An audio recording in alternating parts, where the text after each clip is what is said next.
Good evening. Going to read our public notice first. Public notice of this meeting pursuant to the Open Public Meetings Act has been given by the Board Secretary on June 26, 2024 in the following manner. Posted notice on the school bulletin board at the Administration Building, transmitted to the Courier Post, Philadelphia Inquirer, and the Clerk of Cherry Hill Township. And I'm going to ask that you join me for the Pledge of Allegiance.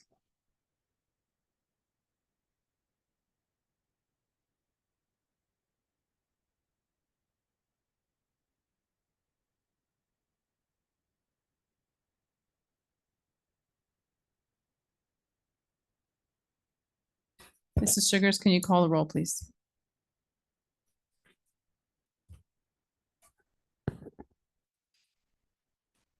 Mrs. Sherfain, Here. Mrs. Gallagher. Here. Mr. Greenbaum, Here. Mr. Mayor, Here. Dr. Rude, Here. Mrs. Miaz. Here. Mrs. Tong. Here. Mrs. Winters. Here. Ms. Stern. Here. And tonight, we do not have any, I believe, board recognition, Dr. Martin? We do not. So we will move on to our presentations, and that's district goals. I believe Dr. Morton and Mrs. Winters are co-presenting. Take it away. Yes, Ms. Winters and I will be collaborating this evening on a presentation around district goals. I'll just take 1 second to load the presentation.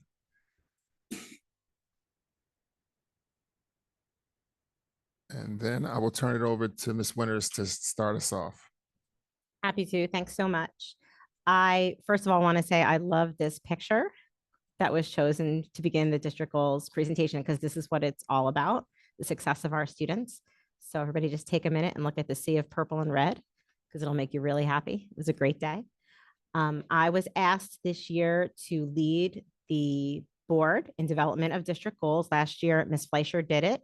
It was the first year last year of a committee-based process. So last year, the committees began by working through goals. This year, what I decided to try to do was formalize the process a little bit so that board members had clear expectations about what the goals development process would look like, and also provide for enhanced feedback and committee level discussion, because the committees really strive to be the experts on the topics that fall under their committee purview.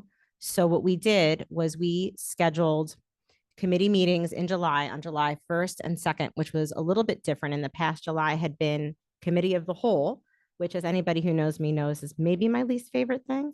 I don't prefer committee of the whole. I feel like it's challenging to have substantive discussion with all of us here and deep dive into the issues the way they really need to be for real feedback and goal development. So committees met July 1st and 2nd. Each committee had district goals on its agenda, and the committee members were charged with reviewing the goals that fell under their committee, and committee chairs leading discussions for the development of next year's goals. Following that, the goals were given back to the committees for them to take a look at, and then compiled into a larger document so that all board members have visibility on goals through all the committees. And that's where we are tonight. Tonight is not the end of the conversation. Tonight is the beginning of a full board discussion on all the goals, meaning that the purpose of tonight's presentation is to give a little bit of background, but really it's for board members to dig in and give substantive feedback on the full goals document. So the committee process allowed committees to develop the goals, and now we'll all have a chance to discuss all the goals. So even though, let's say, I'm not on strategic planning committee, I still have the chance to comment on strategic planning goals. So that's what we're looking for tonight. And I think we're going to get there. I'm hoping that this year's process felt a little more, like I said, I tend to do things in a more formal, structured way than I think Ms. Fleischer did last year. I feel like that provides a way for everybody to be on the same page with what's going on. I want to thank my fellow board members for holding my feet to the fire a little bit. There was a lot of accountability going on with this process. Mr. Greenbaum was texting me at 4 p.m. on a Friday about goals on agendas. I got feedback from Ms. Gallagher about the goals process. So I think it's really nice to see that when we put something out there and we work together, we can continually improve and make sure everybody gets what they need. I'm going to take all that feedback as well as do a final evaluation of the process from all board members and put that into a document so that whoever leads goals next year whether it's me again or whether I'm tossed over in favor of somebody else, that they have a starting point for what goals looked like in 2024 to continue continual improvement of the process in 2025.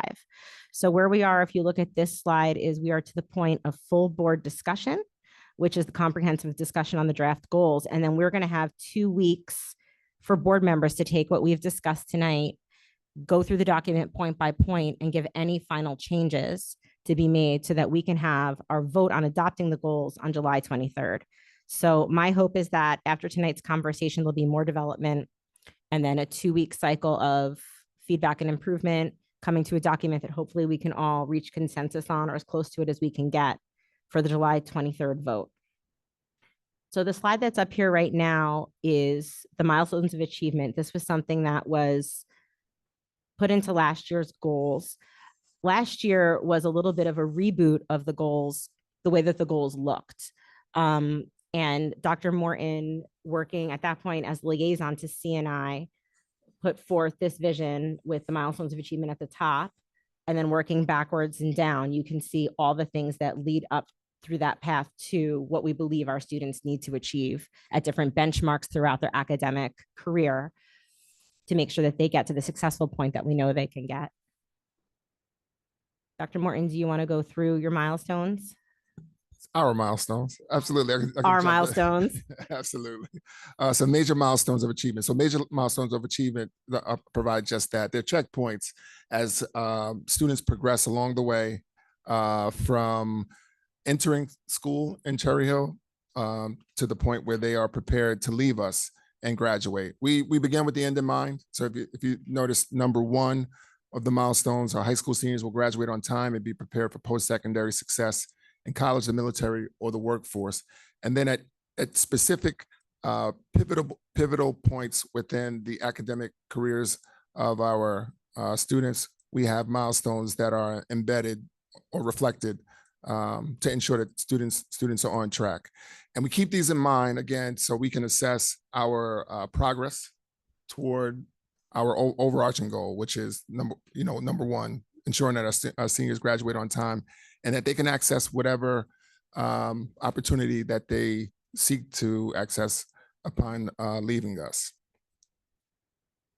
Just to jump into an overview of the goals themselves, there are a few bedrocks, a few foundational beliefs that or themes, if you want to call them, that the goals themselves reflect. These themes are utilized in establishing the goals that we have.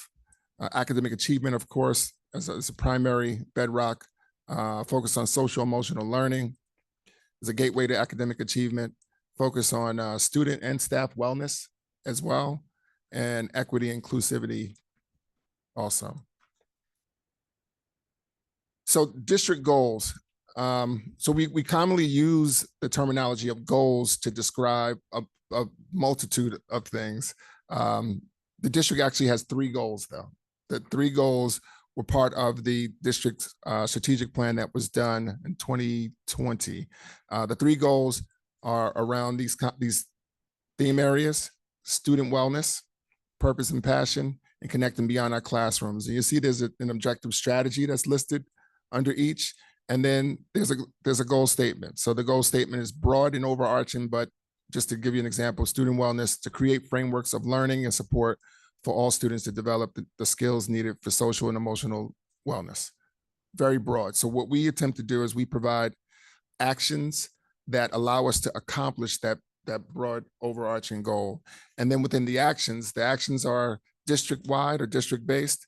So they're somewhat broad as well. But then we have major activities. There may be indicators of success as well that provide more specific steps and checkpoints that we will accomplish and helping us to work backwards in accomplishing those goals.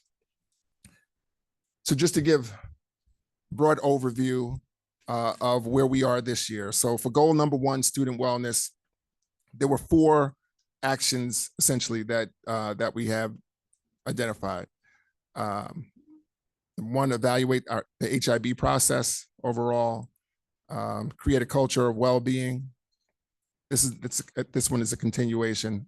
The evaluation of the HIB process is a new action.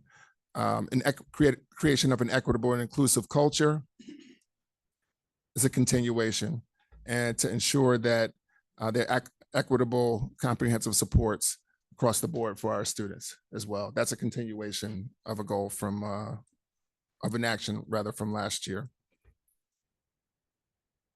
For goal number 2, purpose and passion. This is where the bulk of the goals happen to lie. This is where the majority of the C&I goals are.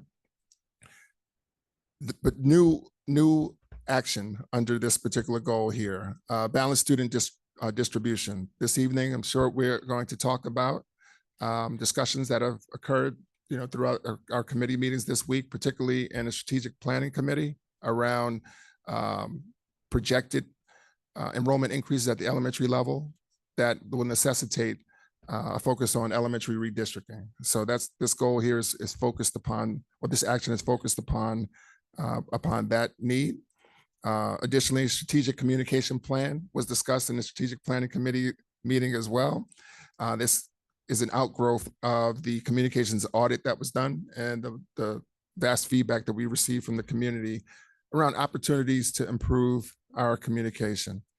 An additional strategic planning focus and conversation as well happens to be at the 5-year strategic plan action that we have listed here, but also that needs to take place. So our current strategic plan expires, or it comes to its end next year, and we'll be undergoing the process throughout the course of the 24-25 school year to create our next 5-year strategic plan. So we have a goal around that. The others, I believe, are all continuations, absolutely all continuations. So we're looking to hire a diverse workforce. This year, we will publish a data dashboard to boost transparency and accountability. We want our community to have access to key information about how well our children are performing, about how well individual children are performing as well. So again, that focuses on transparency and accountability. 2 aspects I think are essential and very important. As always, we want to ensure there's an inclusive environment. We continue to review our SAC, before aftercare program, as we look to expand that program and provide additional opportunities for coverage and care for families within the community. And we continue with preschool enrollment. The overarching goal with our preschool expansion efforts, as a matter of fact, the mandate is that we achieve at least a 90% enrollment of our 3 and 4-year-olds in our preschool programs by the 2027-28 school year. So again, this is the overarching, but there are action steps that are listed and that are embedded. I just thought it's just too much information for the purpose of this conversation. And then the last, connect to beyond our classroom. So there are 3 goals here. First was embedded last year, but now there is a resource allocation that goes along with the implementation of this. So as we talked about the communications portion of things, within the community relations plan, there are actions and activities that will be accomplished around enhancing our overall communications. There's also a community relations component as well that our supervisor of special projects will be helping to facilitate. We're also looking to continue to expand opportunities for students beyond the classroom. We call them experiential learning opportunities. We've done that in pockets in the past, but we're looking to formalize that and to truly expand on that work. And we're also looking to expand in our sustainability work as well. So that's the environmental responsibility piece that's there as well.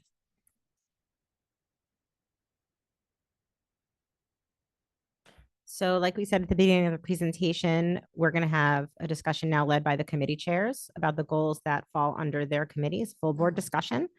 And then we expect action will take place at the next meeting, which is July 23rd, giving us the 2 weeks to make any changes that we feel are necessary. After that, the school-based goals are developed, which are based on the district goals. And then we will see the implementation of the data dashboard, which is something we started talking about last year, to look at our progress and to track and see how well we're doing. So at this point, I am going to open it up to the board for the discussion. The way I'd like this to work is that committee chairs are responsible for the goals that fall under their committees, committee members as well. If you want to bring to the table any thoughts you have about the goals that fall under your committees, or whether you want to comment on goals that maybe you didn't have a chance to talk about because they weren't in your committee, that would be where we are this time. I'll keep notes of the changes, and then we'll move forward with the revised document for the vote in 2 weeks. Does anybody want to kick us off? Ms. Gallagher. Why not? All right, so, yeah, it's on. I'm just gonna pull it closer. All right, so, okay, so just a couple questions just from the presentation. When the dashboard is ready, where will it be? Like The the dashboard will be on the district website. district website. Okay, Yes. that's what I assumed. So first and foremost, there are a handful of goals that don't have indicators of success. And I was curious why. They haven't been crafted out at this point. So once we go through confirmation that the actions themselves and the activities themselves are sufficient, then those will be action planned by the administrative team. Okay, perfect. And then, so I guess a lot of my comments are kind of more in the indicators of success and just providing maybe like tangible measures. Like some of them, let me see if I can find, like, some of the indicators are kind of like, do this. So you do it, you check the box. That's an indicator. But then some are like under goal 2, purpose and passion. I think this is CNI, establish an environment at every school where every student feels safe, welcomed, respected. One of the indicators is students will demonstrate satisfactory growth. And I don't know what that means, so I just want to know, like, as we've talked about it, I want to have goals that are like obviously tangible so that the dashboard will show, where the district is within these goals, and also that they're like that they're not to like lowball, but to make sure that like what does satisfactory growth means. And then also, like, for example, it says like 90% of student participation on district benchmarks. What's our current measure, right? So like is 90%, like if we're at 60%, 90% might be high. Do you know what I mean? Like, but if we're at like 85%, 90% is the right. Do you know what I mean? Like, just to understand like where we are now and where we want to be, so that to make sure that the monitors that we're choosing are, what's the word, like, that are appropriate. Yes, Yeah. very good points. Yeah.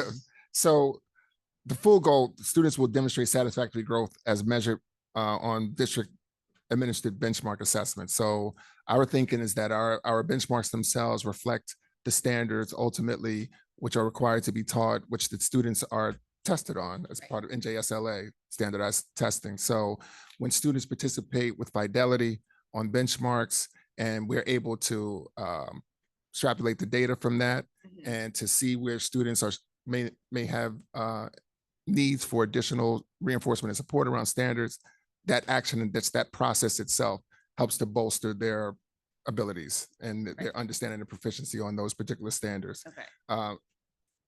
Fair, satisfactory. I see what you're saying. I mean, the thinking from my thinking would be that the team themselves would have discussions as we roll these out into the schools themselves about what that looks like for Okay. individual grade levels Okay. of kids. And then also, students are different places also. So we're looking for our kids to make continual progress and growth. Right. So that's where that specificity would be provided. All And right. then the other piece, We are currently not at 90%. Right, stu- obviously. on benchmarks. We're more around 80%. So Okay. we're looking to make improvement on that. Mhm. And typically something as simple as the conversation is, well, what do you do when students are absent? And we've moved beyond the administration of the benchmarks. Like what do we do? You know, so we'll have to figure that out. And then I just have one more comment and then I can pass it on. It's under HR. Where's HR? Is that in the front? Oh, here it is. So under student wellness, that goal for HR, I'm all in favor of what this says. The only thing I would say, indicators of success, I always get concerned when it says positive feedback. I think we should be open to all feedback. And then secondly, I was just curious, like, in addition to wellness, whether that be like mental health, mindfulness, I just also want to confirm, especially with the teachers, that we're also providing the professional development that is beneficial to their teaching as well, you know, because so I don't know how, if we like survey the staff to see what kind of professional developments they're looking for. And if this is the vast majority, then I understand that this is why, but I like, obviously, like, we always need to be concerned with the well-being of our staff. I just also want to make sure that we're also providing, you know, because if maybe teachers don't feel confident in the classroom, that can also lead to like stress and mental health. So it's like, are we balancing this with making sure that teachers are getting what they need to be successful teachers as well? That's it. Those are my comments. Before we go on, Dr. Morton, can you just talk a little bit about, because this had come up in another context, about the difference between the district goals and how they feed into the school-based goals and what that looks like? I seem to recall a presentation about that, and I can't remember, I can't put my finger on exactly when that was. I know that happened last year, but if you could just differentiate that for us, because Yeah. as I remember, the school-based information we got was very specific. Mrs. Winters, just along those lines, what's interesting is touching on the goals of what are the achievement benchmarks we're looking for. There was variation from school to school in that, that presentation. That's my recollection, is that because of school performances are different, and we see that in the data presentations. So their goals had slightly variations rather than an overarching certain percentage gain or what have you. And that was my recollection, Dr. Morton, just to add on. I don't know if that's accurate.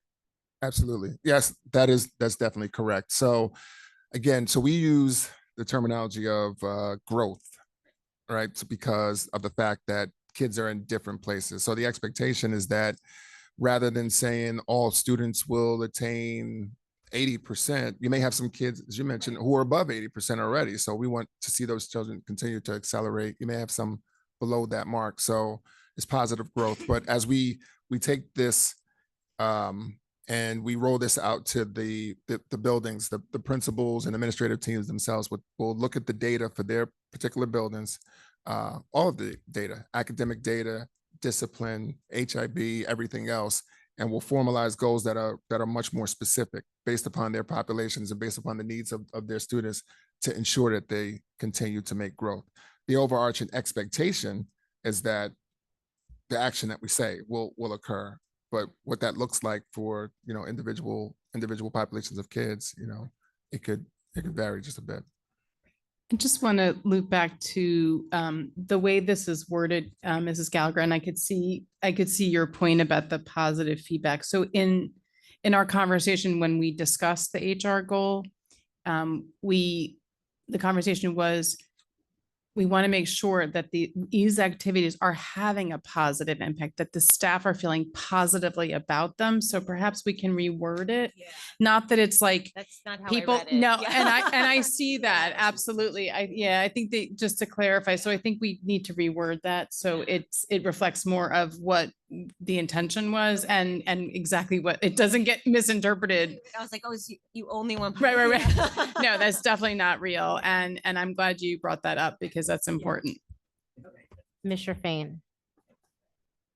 I think another thing to add to this whole discussion too is maybe we can add something in the indicators of success that will very clearly define what is being done at the district level that is or is not effective, and then what is being implemented at the building level that maybe might be specific to the action taken by that specific building. So maybe for example, something I think that is good that we discussed in one of the committees was that all schools will dedicate a minimum of one full required staff meeting to topics of staff wellness. So for all of the other things that we're discussing, and similar to the positive feedback, so maybe this would be part of rewording that. If there's a way to make it clear, this goal for the district to promote wellness was effective because we saw, I don't know, 18 out of 19 schools with positive feedback or whatever. That's ridiculous, but whatever you want to like make the value, because then it'll be easier for us to evaluate the goal itself, knowing that a majority of the schools saw a positive impact, and it might have just been the individual schools things that they've implemented that were essentially not successful. But you can't attribute that to the goal itself, because we did see a positive response, or we saw positive feedback in this percentage of schools, or whatever the case is. So that way you can differentiate between it's the goal that we're not achieving, or it's the building's implementation that was not effective. That's really good. Thank you. Mr. Mayor. Yeah, I think that's a good point that Mrs. Sherfain raises. And it may not necessarily be that however the particular goal was attempted to be implemented at a particular school might not have been effective. It may have been, but there could have been other impacts to a school population that could not be easily identified earlier.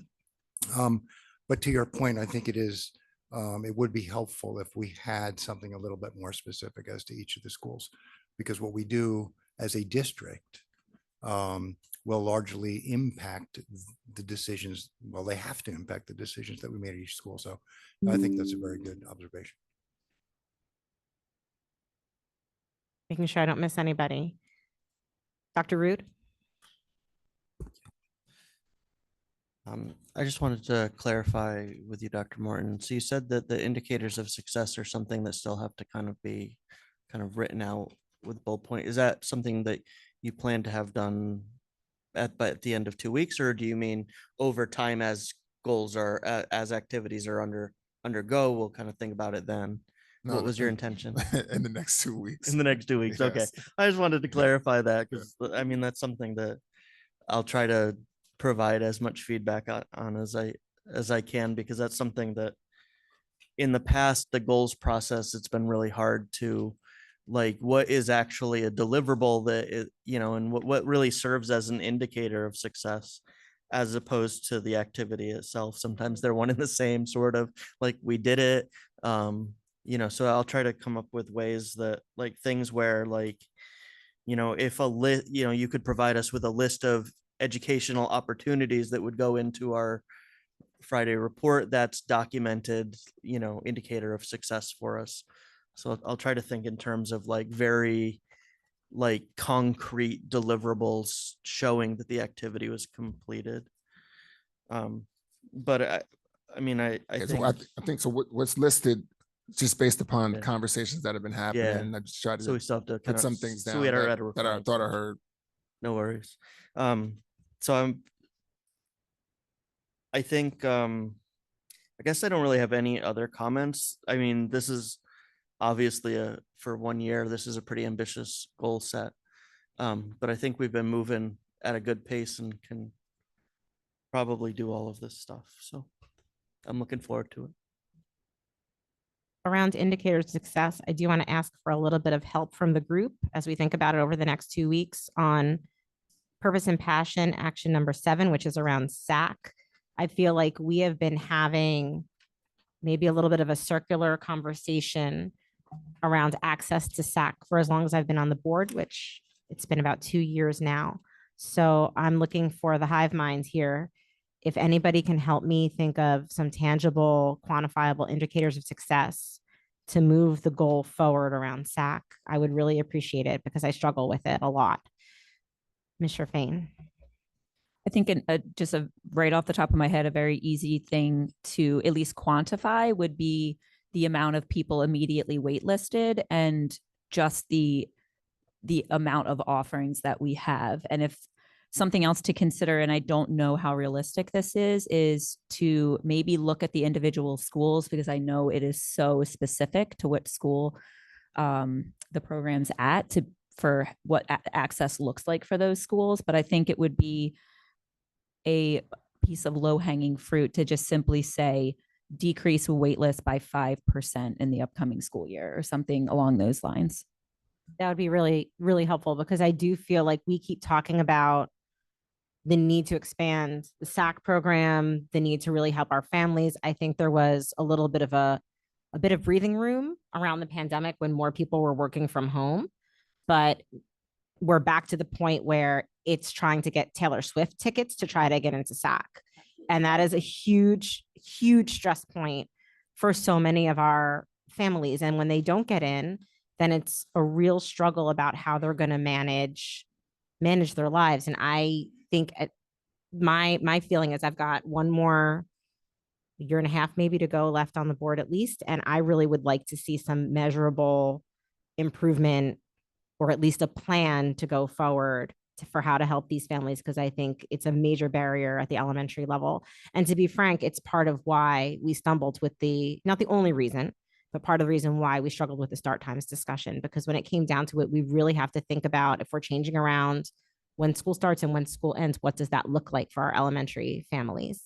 So there's a lot of us actually on the board now who have elementary schoolers, which wasn't the case a few years ago. So hopefully we can put our minds together and come up with something good. Ms. Stern. So we're looking at SAC outside providers. That's something that we've looked at for. So to me, and it's a little bit broader, but like a measurable goal is, evaluate whether or not in the next year that is a feasible option, the feasibility of, outside providers, and kind of make a determination if that's the direction we're going to go. Because I think the circularity of it has been that the hiring is, and the employee, being able to have enough staff it's just been a really insurmountable task. And I think having an outside provider seems to be a more achievable perspective. But I think we want to evaluate that over the next year and then have a decision, I think what direction, whether or not that's feasible. I think so too. And I think part of the thinking coming out of the CNI committee where this falls right now is that we are looking at the possibility of an outside provider for childcare at the preschool level at the Malberg building, because it does not exist there. And that's a need that was brought to us by the community, by preschool families, because the preschool start time is 9:30, which is really, really hard for some people. And if we're talking about universal access to preschool, which is our goal, we have to make the preschool accessible, which means that people can't be starting school at 9:30 if you have to be at work at 8 a.m. That's just not realistic for our families. So if we want the program to be something that people find usable, we have to talk about that. So that's something that we're currently looking at. And I think maybe part of the thinking was to see if we can even find an outside vendor and what that looks like and how that works. But I just don't want it to be another year of us hand-wringing about the lack of access to SAC. And then we're sitting here next July talking about the lack of access to SAC. And I feel like maybe that's a little bit of what's been happening. So I want to kind of put a fine point on it. Ms. Stern and then Mr. Fain.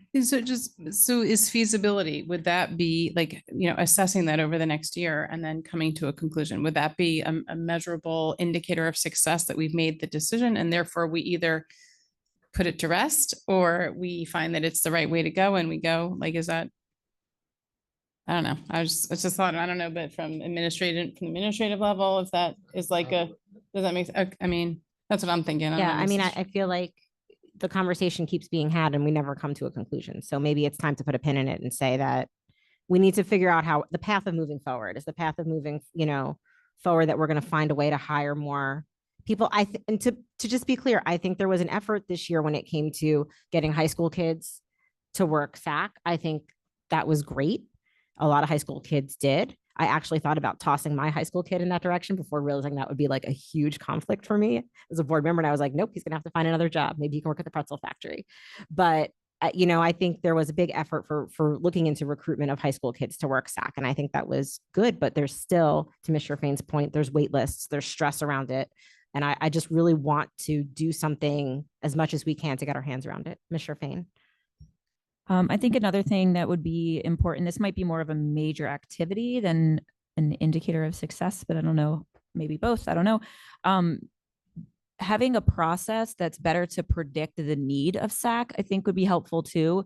I think waiting until you see how many people rushed to get their application in by 5 after 9, or in this case, 5 after 4, to know how many people need SAC would probably be better to maybe reduce some anxiety. So we know, for example, I know Kingston is usually a heavy school for SAC need. So we know that traditionally it is, but maybe this year the need isn't as high, and we won't know that until people apply for SAC. So I think that if we're more proactive about understanding the needs in the district, maybe we'll be able to allocate resources preemptively a little bit better.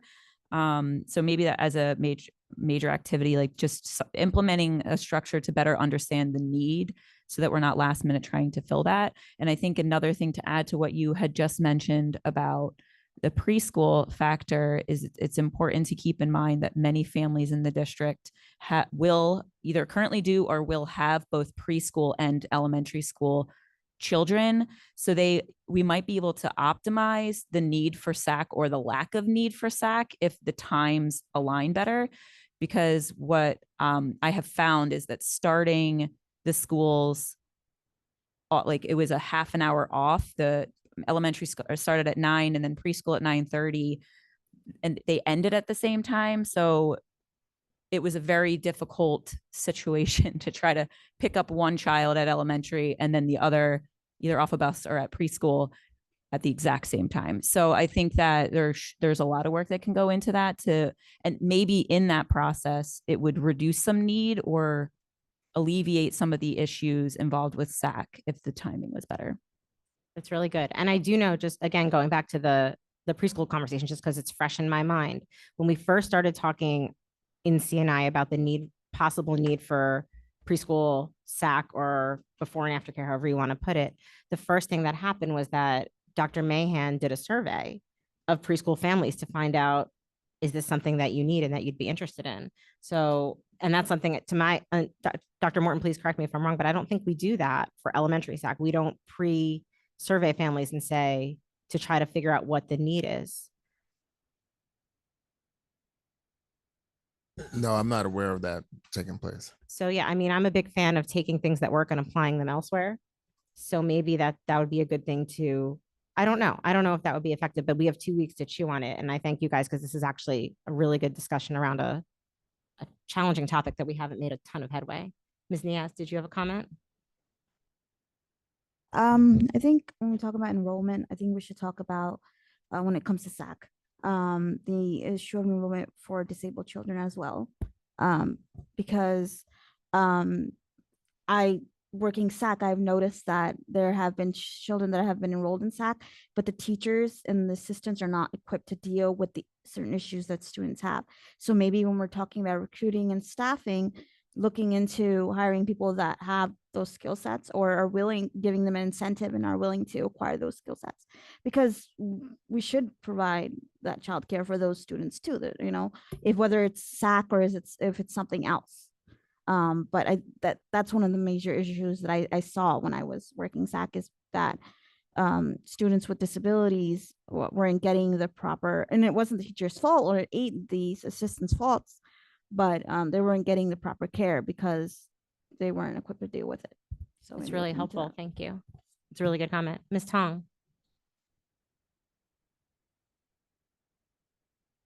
Okay. I want to, I know Jenny just, I think you have talked about the survey, the parents if possible. Mrs. Tong, can you speak just more into your microphone? It's hard to, Sure. thank you. I just want to make sure the noise canceling background that we have doesn't cancel you out. No problem. I noticed that we have talked about serving the preschoolers, but how about we should survey the elementary students so that we know what is needed probably in advance, so that when when we prepare everything in advance, we should also do that in advance. So can hire as many people as needed or as little people as we need it. And that will make less stress on everybody's part. Maybe every year could be different. One year there's more parents they need SAC. Another year that they don't need it because it's change of student from time to time. That makes a difference. And if we're gonna recruit hirings or staff, I mean, we can also put it out in advance too. Say, hey, this year we need so many students to help out in the high school for after school, preschool. That's my thought. The other one, when you mention about the SAC outside providers, what do you mean by that? So we're looking into for the preschool before and after care at the Malberg building, because it's never existed there, to possibly having an outside provider provide the childcare for before school and after school for that level. So it would be different than the way we do SAC at the elementary level, where that's a district run program. I'm still not understanding when you said outside provider. Can you give an example? Maybe that might help me. So in other districts that have preschool, they contract with an outside provider, let's say the YMCA, who comes in and provides the childcare for before and after school for those kids. So we're looking to see if that's feasible to do for our kids at the preschool level, because right now there is no before and after care at the Malberg building. And that's something that parents have asked about. So if we do the third party or outside providers, would there be transportation involved from our district or from the parents? No, if you're doing before or after care, the parents transport you. If you are just like at elementary SAC. So let's say if your kid needs to be dropped off for elementary SAC at 8:30 in the morning, then you're transporting your kid to school. But if your kid goes to school at the regular time at 9, then your kid would be eligible for, if they're eligible for transportation, then they could take the bus. So before and after care, the district doesn't provide transportation for that. I think Mrs. Tong is asking, just to clarify with the transportation, are you assuming that the students won't be on site? Like they'll be, so I think what Ms. Winters is saying is that Vacation. I'm we sorry. would like, let's just say we used an outside provider, like we hired the YMCA. The YMCA would come to our location, not that the students would go to the YMCA. Is that right? Is that what you were asking? Yes, Yeah, because that's okay. like a 30 minutes, maybe an hour, and how the kid. Oh, no, I'm sorry. I misunderstood you. The providers would provide the childcare in the school building. So it would all be at that building. It would just be, and other districts do it that way. Other districts do it that way for their regular elementary SAC too. And to Ms. Stern's point, there's pluses and minuses to that CNI has kicked around. Dr. Rude, we've been kicking it around for the past couple of years.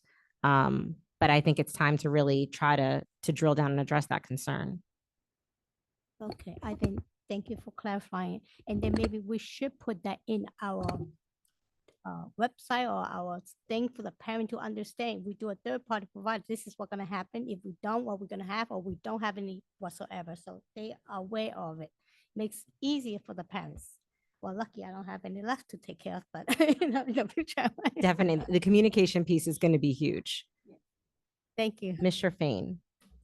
Last thing, I promise. I think another thing that with this still related to SAC, but that might actually touch on goal number 3, action number 2.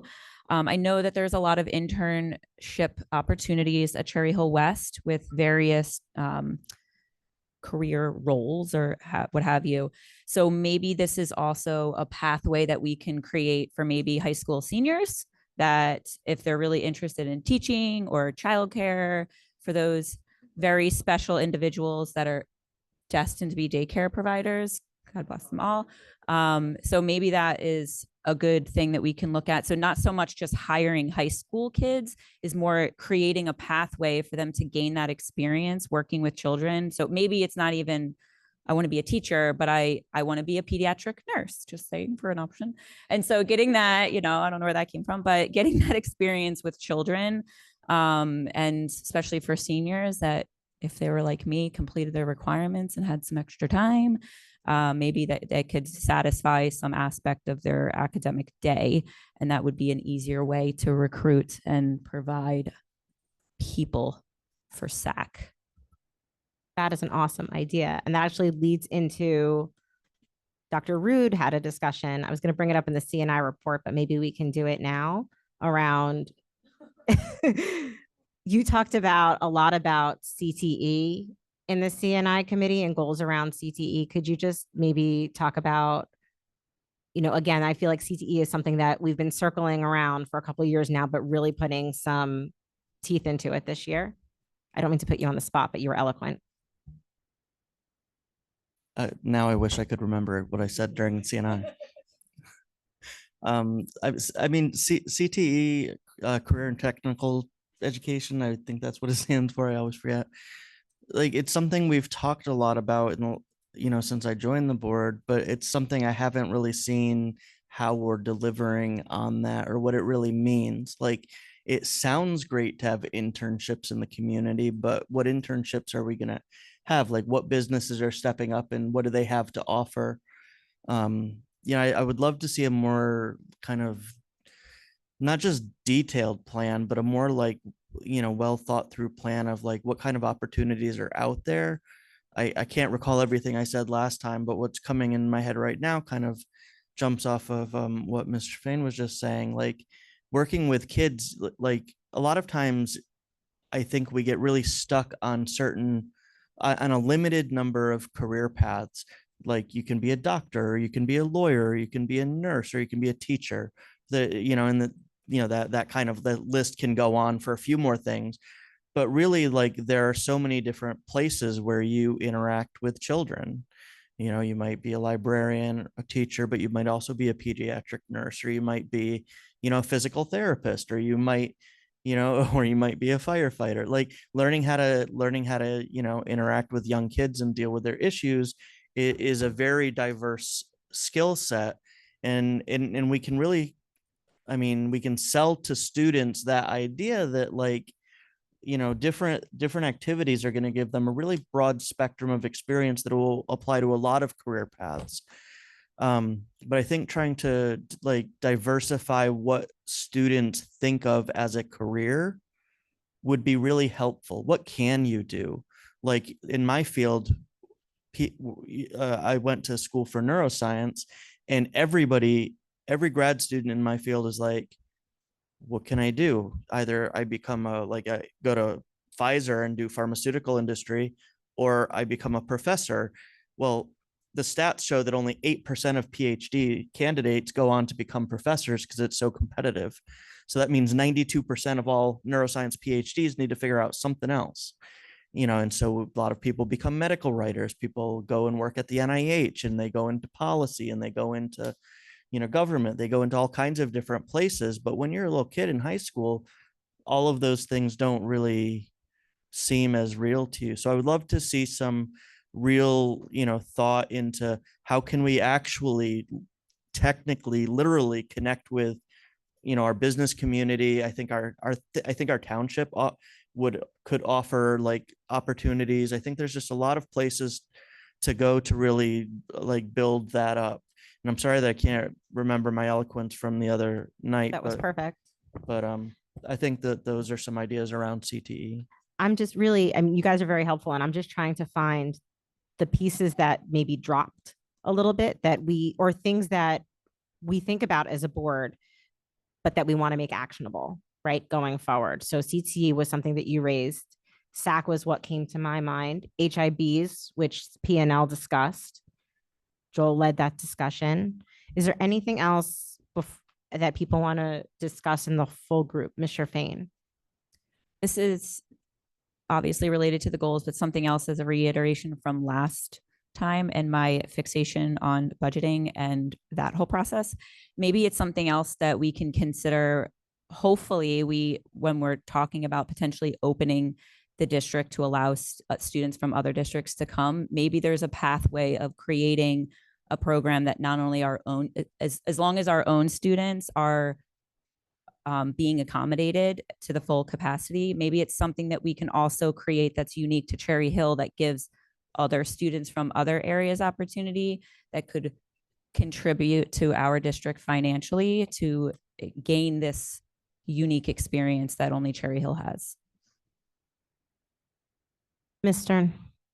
I guess my question is whether or not, I don't know where that discussion would land in terms of, maybe is it in BNF in terms of opening up for tuition students? Because I guess I want to know whether or not what the data shows about what and how that ends up impacting in the real sense in terms of like staffing and building capacity and, you know, the charge of what we charge for tuition versus the reality of the impact on our district. Like, I guess I just want to make sure that, and I say that in the vein that we've had the discussion about busing. Like, we have this, I had this assumption that if we, you know, that maybe that part of it might, there may be savings if we looked at, you know, the distance that we provide busing for.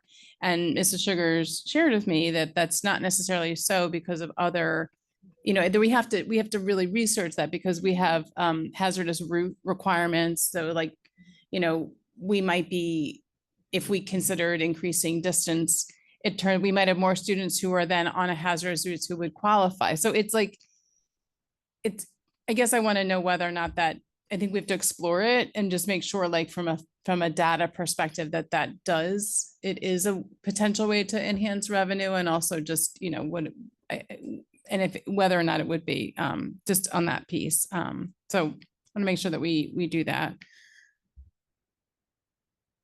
I think that that's a good point. I guess in my mind, which I probably didn't articulate, is that what my envision that I have been saying up this whole time about incorporating some financial aspect of into the goals would maybe be, we have all these initiatives of creating programs and doing X, Y, and Z. So maybe a factor of these, an indicator of success would be boosting revenue or increasing revenue by X% or what have you, assuming that all of that work has been done to ensure that the ROI is there for sure. Like, we definitely should not implement or do anything that's going to cost us or create, you know, adversity in the district itself 100%. But thinking if that we're offering unique programs, as long as our students are being taken care of, because that's what matters the most, thinking about the opportunity to expand that. And maybe that's more of a strategic planning, not this year's goal, but something to keep in mind that if we're offering unique things, it's a way to make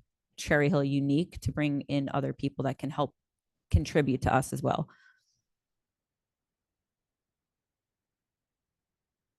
Go ahead. On goals, Ms. Stern. Yeah, on goals. You know, so I think along those lines, and this is welcome, my first meeting with Mrs. Rostoff, but I'm really hoping just along those lines that, like, and again, like, you know, in terms of my own learning, you know, like with the hazardous routes and stuff, like, as I've been on the, you know, I shared this story, I think, previously in our small groups, but like, you know, my assumption that, you know, if we had X, Y, and Z foundation, you know, making a donation, that would be valuable. And what I've also learned is that there's a lot of in-kind services and value that we get from programs. And I think I'm hoping the community relationships and providers, the community providers is not the right language, the community relationships we have will bring significant opportunities, specifically also towards CTE. I think, in, you know, the idea, we've had this conversation about internships. We certainly have had the conversation about, obviously, finance specific dollar amounts, not dollar amounts, specifically monies,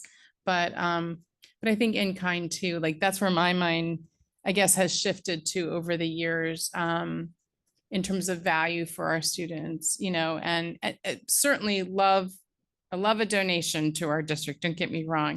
I think we always want to welcome them. And I know, Mr. Greenbaum, you've been very intentional about acknowledging and recognizing when we've received those as a, you know, the gratitude we have towards them. So, but yeah, I mean, I think that the point about incorporating that lens I think is really important, and something, discussion we've had in our smaller groups. Having that as a piece of our, I think Dr. Morton, you called it like a cornerstone. I said it right, that's a cornerstone,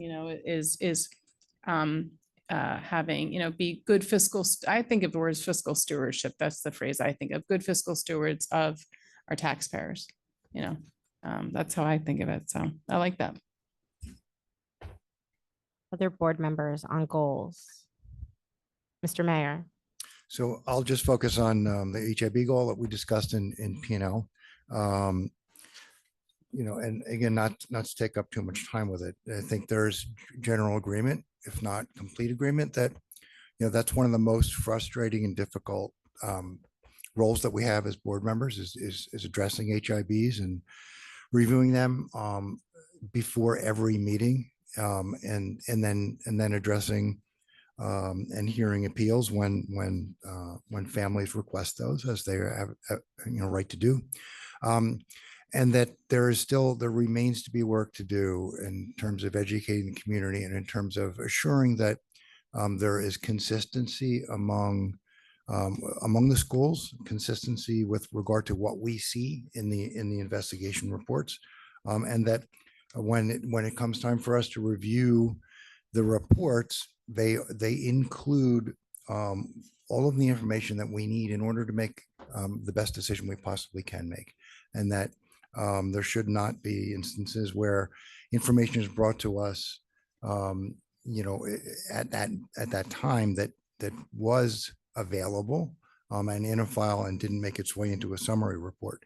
So the goals and the major activities as listed here, and I thank Dr. Morton and his team for putting those together, I think address those concerns, address those needs. I would like, however, to consider, and we talked about this in P&L last week, the next to last bullet, develop and deliver targeted training sessions for staff and students on the revised HIB process and best practices for prevention and intervention. I'm good with that, but I think we need to add the educational piece for families, for parents, and that to identify where and how to best communicate that education. We talked about possibly doing it at back to school nights. We talked about possibly doing it in sort of a one sheet or some other graphic presentation that would be available to families through Genesis or some other delivery. So I think, when we look to maybe tweak some of these bullet points, adding that education piece is tremendously important, because I think we've recognized that one of the frustration points for families is just that, is that there, despite the efforts that I know this board has made and administration has made to educate families with regard to HIB and the process, and it is specifically with the town hall that we did last year, it just, it didn't really hit the mark the way that we hoped that it would. So I'd like to add that to that second to last bullet piece, and then just a comment with respect, and this would be, eventually it'll make its way into indicators of success, I suspect, with respect to those bullet points that address policy enhancements, policy revision, a recognition that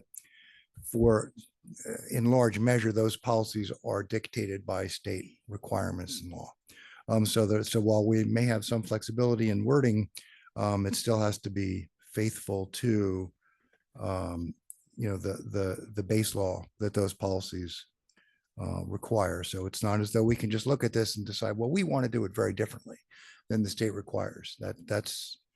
That's a non-starter. As much as we may feel like we can do it better and differently than the state requires, that's just not something we can do. And that's it. I just wanted to make those comments. But those of you who are on P&L, we had a really good discussion last week about it. If you want to add to those comments or any other observations, things you think we should put into these goals, let's, now's the time to do that. Ms. Gallagher. I mean, the only thing I thought of is like, an idea of an indicator of success is that, you know, if we're gonna maybe start off with like an initial survey of families who have experienced the HIB process. Now, obviously, it wouldn't be like a 1-for-1, but if like we continuously surveyed parents to see that, you know, we obviously wouldn't be surveying, hopefully not the same families over and over, you know, so it might not be a 1-for-1, but hopefully, you know, if communication and process is better presented, my assumption would be is that survey answers would be better, right? So even though like our you know, we're not, as I said, we're not surveying the same people again to see how if the process was improved, but hopefully just overall it might show if the process is improved. So like having a say, like ask the same questions, like don't change the right. So and then just see how the responses improve throughout the years to make sure that the communication pieces are there. Mr. Fain. To give you an idea to build off of that, because I think that's a really great idea. We can establish a baseline even from the families over this past year to survey, maybe on a Likert scale, just like how is the process of communication, whatever, I don't know, like you said, it's very specific questions for those families that did appeal, maybe asking about the process of that as well. And then a follow-up like afterwards, how did you feel the follow-up? If there was a follow-up, how did you feel that is? And then for next year, maybe do it quarterly or twice a year, whatever you think that the preference is. The new families, the things that we've implemented or changed about the HIB process, the newer families coming in, if they feel like those areas were not an issue for them, I think that would show success in implementing that goal. So I think it's a really great idea.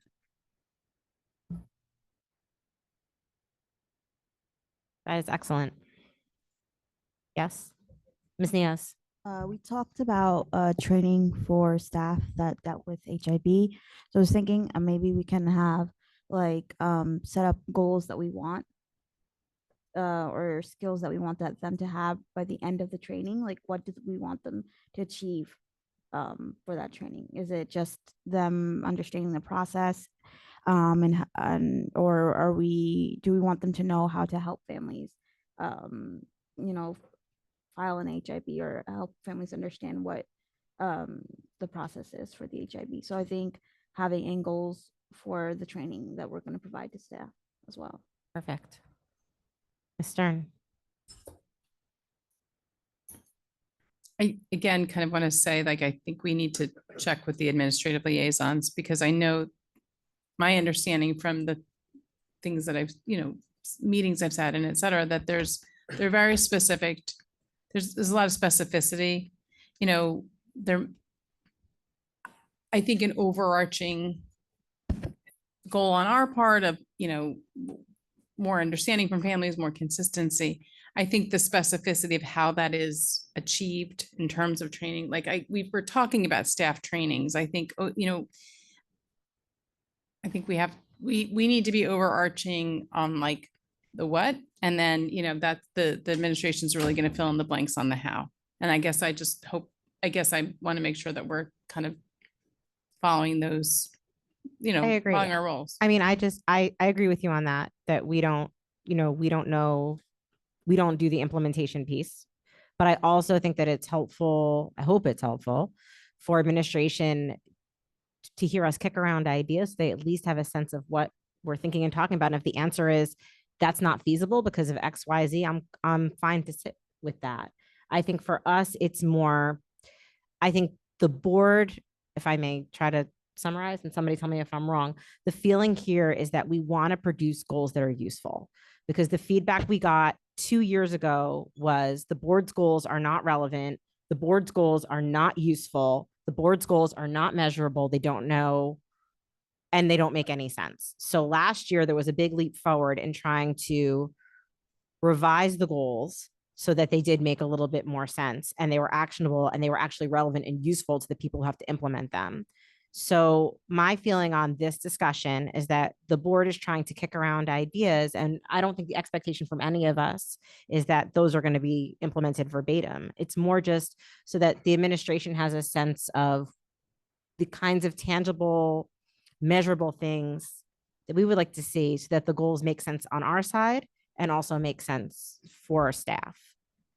And that to me was my goal on goals tonight, was to have that conversation. To your point, Ms. Stern, I don't think that we should be dictating exactly how things work in a school building. That's not what the Board of Education does.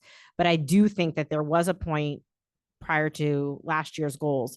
The goals were so vague that they were almost unimplementable. At least that is the feedback that I consistently got from staff and administration. And I don't want us to be so up here high in the sky vague that when they're looking at them and trying to achieve the goals that we set, that it doesn't make any sense. So I think there has to be that kind of that balance. That's what I'm trying to strike. Yes? Make it make sense? Corinne used to say that all the time. Any other board members? What I'd like to do is I think this is a robust discussion. I hope everybody feels good about it. Close the discussion for now, but not end the conversation. My hope is that, Mr. Greenbaum, you didn't say anything at all. Did I miss you? I'm looking around the room. Nope, I'm good. I'm just listening. You're my new favorite board member. Listening attentively and taking notes. Thank you. I appreciate that. Your note taking is always far superior to mine. I usually have a scribble going on. So my hope is that this discussion was useful, that everybody feels like they were heard on goals that came from their committees and goals that did not, so that we all had a chance for a little bit of brainstorming, hive minding on these goals. Let's all sit with it. Everybody go back, go through it one more time, communicate to the committee chairs if you have changes, ideas, indicators of success, anything like that. Let's put it through the chairs. If you're not sure which committee a goal falls under, just kick it to me and I'll kick it to the right person. We'll then have a new revised document for us to review. So by the time that we come back for the vote in 2 weeks, major revisions will have taken place based on the discussions tonight and any revisions that we come up with on our own. And then we can all vote on the document on July 23rd. Yes? Are there any questions on process on goals?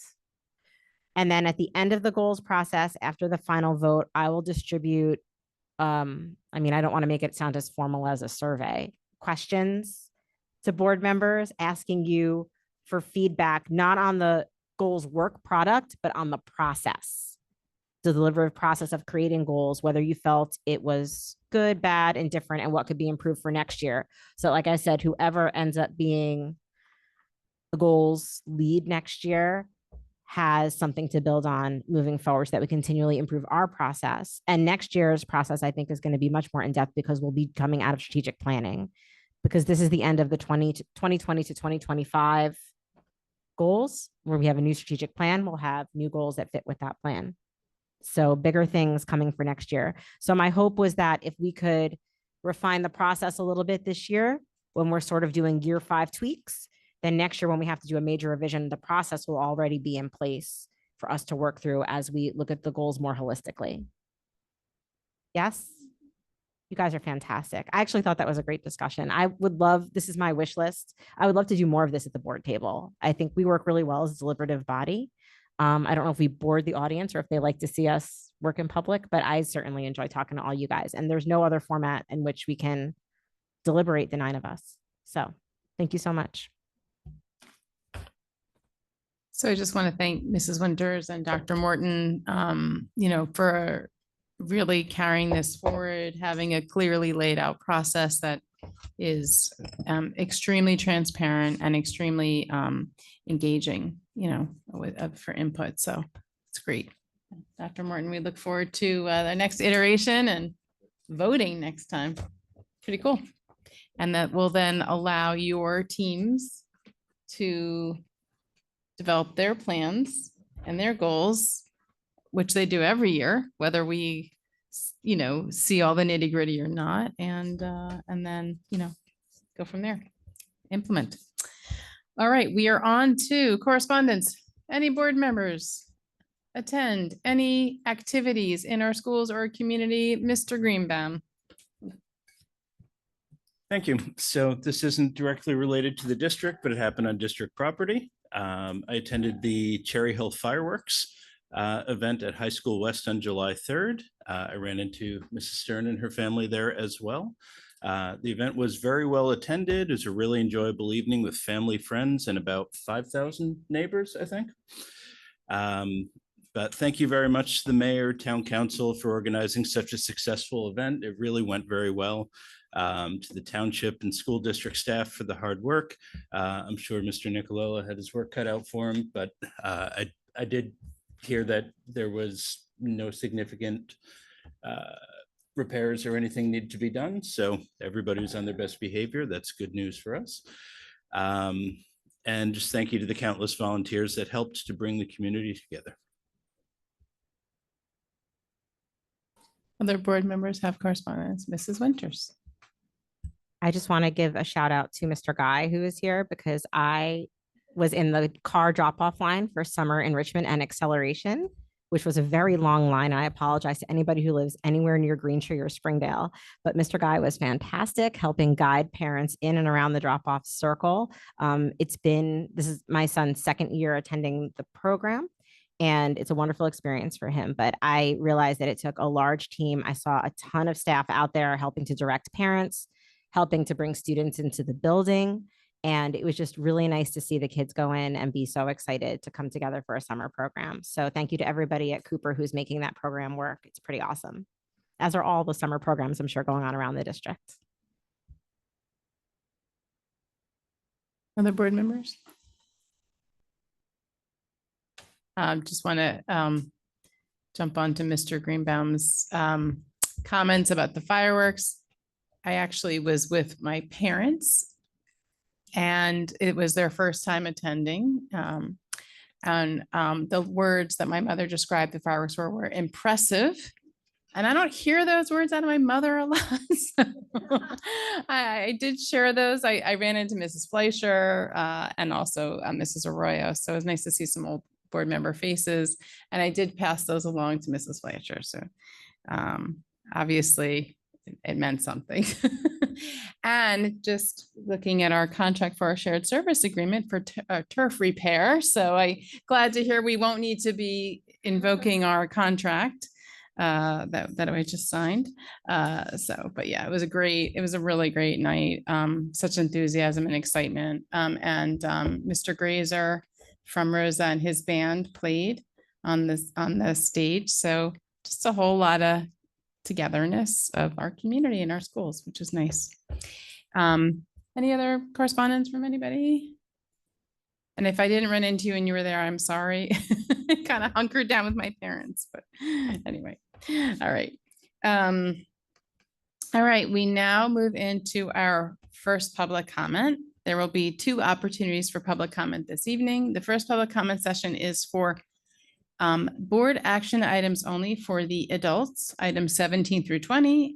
And it is an opportunity for comment from students on any topic school related. There will be another public comment section for any topic at the end of the meeting. If you are a student in the district, you may comment on agenda items you may comment on any item during the first public comment period, but be sure to identify yourself as a student.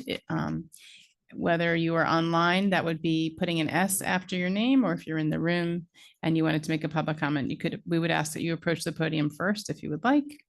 When you speak, please identify the agenda item you're speaking to. Please clearly state your name and your municipality. And as always, we will alternate between speakers who are here in the room and those who are online. And each speaker will be given a maximum of 3 minutes to speak. The timer on the screen will indicate the amount of time you have remaining. Public comment is an opportunity for members of the community to comment on matters relevant to the operations of Cherry Hill Public School District or within the authority of the Cherry Hill Board of Education. The board welcomes diverse opinions on relevant matters. Under established federal law governing reasonable restrictions on speech in public forums, statements which demean individual community members or groups or which are irrelevant to the operations of the school district or are repetitive will not be permitted. Community members who would like to present information not relevant to the school district are always welcome to communicate directly to the district superintendent, board president, and all board members via email or other alternative means. And we will start here in the room. If anyone has an item on the agenda, please approach that you'd like to speak on, please approach the podium. Or if you're a student, please approach the podium. Hello, my name's Erilyn Camp, and I'm the alternate East representative. I just wanted to provide a student perspective on some of the things that we discussed today.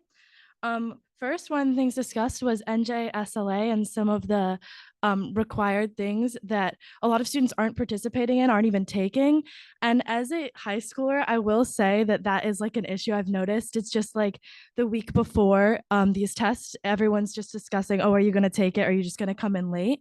So I think if there's any way that we can kind of emphasize the necessity of this, especially to students in their junior and senior year when they are able to drive themselves to school and have that on their own conscience rather than their parents forcing them. I think that's definitely something to discuss. Additionally, as someone who does usually take the tests, they overlapped with AP retesting, and I did have pneumonia during the AP test. So for people who have to do AP retesting, it is a little inconvenient. And a lot of the kids who do AP retesting, those are kids who really want to take a hold of their education and would be willing to take the NJSLA test. So that might be something to consider for the future. Additionally, something that was mentioned was internships. This is something that I think would be really awesome and so many students would take advantage of if you were able to provide a list of internships, and especially emphasizing other jobs like we talked about, other jobs that aren't just these top 3 jobs that students are like really pushed into going towards, so they can see before paying a ton of money for college what they really want to do. Also, what was discussed is employing high schoolers for SAC.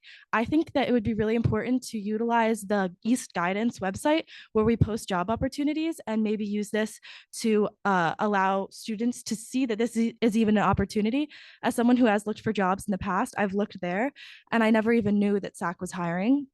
And a lot of East students really use the website. So I have noticed we are starting to change some things. And I think it would be great if we could add that to the East Guidance website or West Guidance website. So yeah, thank you. Thank you for those very helpful comments, Erilyn. Glad you're here. All right, we go to the line now. I don't see any students' hands on the line. So the hand that is up is the number Hi, 788. If you could please state the Yeah, action item you're speaking on and your Okay, name and okay. municipality. My name is Jeff Podowitz, and this was in addition to the addendum. I don't know if it will be voted on. It's 12.6. I don't know if that's going to be voted on today or not. That's the $12 million transfer. I don't know if that's going to be voted on I'm today or sorry, not because it was an it's- addendum. it's not- I yeah. just wait. If it's not item Sure. 17 through 20, if you could kindly call back during second public comment regarding that. No, but I mean, yeah, my issue was that my concern was that since it was an addendum, maybe it will be placed on it. That was missing. So is that going to be addendum to 18 or not? It's not, Dr. Pato. So Okay. please feel free Okay. to call back during Okay. second public comment. Okay, thank you. Great. Yeah. Okay, good. Can we go back to the room? You could please state the item item 17 through 20, which item you're speaking about, and please state your full name and municipality. It's Rick Short, Cherry Hill, item 17 with the conferences. What seems strange to me is that under these conferences, you have a lot of the, when you talk about you want everything to be equal between schools, not equity. I say equal. Why are so many Carusi teachers going on this conference to Nashville, Tennessee, when there's only one going to Beck and one from Rosa? So that's my first question. That should be asked before the vote. And then my second question is why do we have 48 teachers paying them 36? It looks like $36 an hour, 36. Which item are you speaking on? It's the, give me a second. It's the, it's under 17 under, let's see, recommendations to be resolved that persons listed be approved by 20 hours each curriculum. That one. That's not 17. Is it under all of them?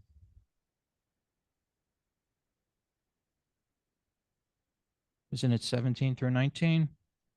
Yeah, just which item are you speaking on when you, because that's not item 17. You're originally speaking under 17. If you could just tell us which item you're speaking on.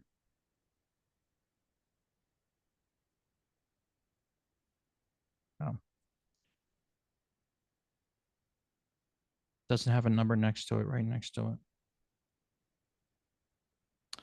I'll end it there. Thank you. Okay, we go back to the line. I have to open up my. Okay. And I don't see any hands online. We come back to the room. If there's anyone else who has an item they want to speak on, to please approach the podium. There's nobody at the podium, the microphone actually, and there's nobody online. So I'm going to close public comment at this time, first public comment. And we go on to our board work session. Going to ask Mrs. Winters if you could please provide the report for CNI. Thank you. So I'm not going to be repetitive and talk about goals. Instead, I'm going to start with the full day kindergarten report that was given to the committee. This was actually done first. So this was a follow-up. We received a presentation on the evaluation of the full day kindergarten program from Hanover a few months ago, but there was a second piece to it, which is that we were going to ask first grade teachers looking at the same cohort of students, how they felt full day kindergarten impacted those students' readiness for first grade. So there were a couple of findings that I just wanted to bring to the full board's attention. Overall, it was extremely positive. The full presentation, by the way, in case anybody's interested, is available on the Board of Education website under BOE presentations. It's there, so you can take a look at it. There was high satisfaction with the full day kindergarten program. Kindergarten parents, teachers, and grade 1 staff were all above 90% with their satisfaction. So 90% of kindergarten parents, 94% of parents who participated in both half and full day kindergarten preferred the full day program. So that was a good one. And then 92% of grade 1 staff described the overall impact of the switch to full day K as positive. So that's all good news. One thing that the committee focused on, because honestly, most of the indicators were very in the high 90s, which I think was better than we expected. But one outlying indicator, there was a question that was prior to their child starting full day kindergarten, parents are prepared to support their child academically at home. 92% of kindergarten parents thought that was true. The parents felt they were well prepared to support their children at home. However, only 32% of kindergarten teachers thought that was true. So there seems to be a disconnect between what kindergarten teachers think parents, I'm sorry, I don't mean to be loud on the mic. Kindergarten teachers think parents should be doing with their kiddos at home and what parents think they should be doing with their kiddos at home. So we interrogated that a little bit more as a committee and talked about ways to do some parent education for incoming kindergartners. And there'll be, as the years go on, kids aging out of our pre-K program, right? Because we're hoping to make that link. And one thing that was brought up was that we have an early childhood advisory committee, ECAC, and the purview of that committee is from pre-K all the way till 3rd. So using that committee to talk about helping parents, educating parents on what kindergarten really looks like, what kids should be able to do. One other thing that was raised is the importance of social emotional readiness and development for kids in kindergarten and first grade. And the first grade teachers really felt that, and before I just go into the SEL part, I just want to say that it's a little bit challenging with this cohort because this cohort of kindergartners were the kids who were home during COVID, so they missed a chunk of preschool. So it's really hard to tease out the results of this survey with the impacts of COVID. So this was actually this cohort that was being surveyed is the cohort that my own kid was in. So I can tell you that he missed an entire year and a half of preschool. So it's hard to know what the impact of that would be on social emotional learning. But that piece of it, that SEL piece, working with each other, classroom readiness skills, all those things, those were things that first grade teachers pointed to that were really important in terms of first grade readiness. So the committee had a lot of conversations about SEL. I did follow up committee that second step is the SEL program that's currently used in the preschool program. It's also used K-5. So now there's a transition there that's seamless between our SEL program from pre-K all the way up to 5, which I think is going to help with these skills. The grade 1 teachers were overall very positive, but they did indicate when you ask first grade teachers, which changes to the full day K program do you think would be most helpful?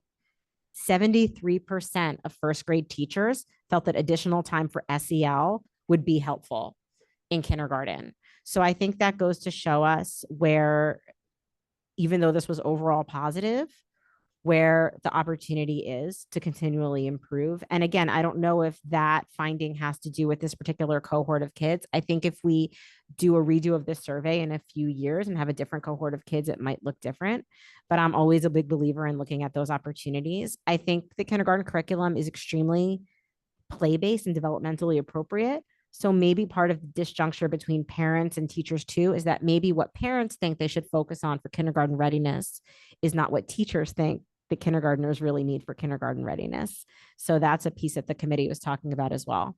But like I said, overall extremely positive. I'm glad we got the first grade teachers' feedback. There's some quotes in here from kindergarten and first grade teachers that are really cool when you talk about the impact of full day K. But one of the functions I want CNI to really sink its teeth into going forward is this evaluative approach where we have a lot of things that we're implementing right now. There's a lot of brand new coming into the district, and that's good. I think we're addressing some needs that have been present for a long time with our ELA curriculum, with our math curriculum. But I think it's important for the committee to also go back and see what's working well. Did we address the challenges that we saw and what needs to be changed? Because without that, we're just going to keep changing things and never know what the impact of what we did was, or if it had the impact that we thought it would. So I think this full day kindergarten study was our first attempt at that as a committee. I hope it was fruitful. And I hope to, as we move forward implementing Eureka Math Squared, as we move forward implementing the high school math pathways, the Amplify CKLA curriculum, that we'll continue to look back and evaluate how teachers, students, and families, especially at the elementary level, felt about the changes that we're making and whether they're having the results that we desired. Do any CNI members have anything to add about full day K?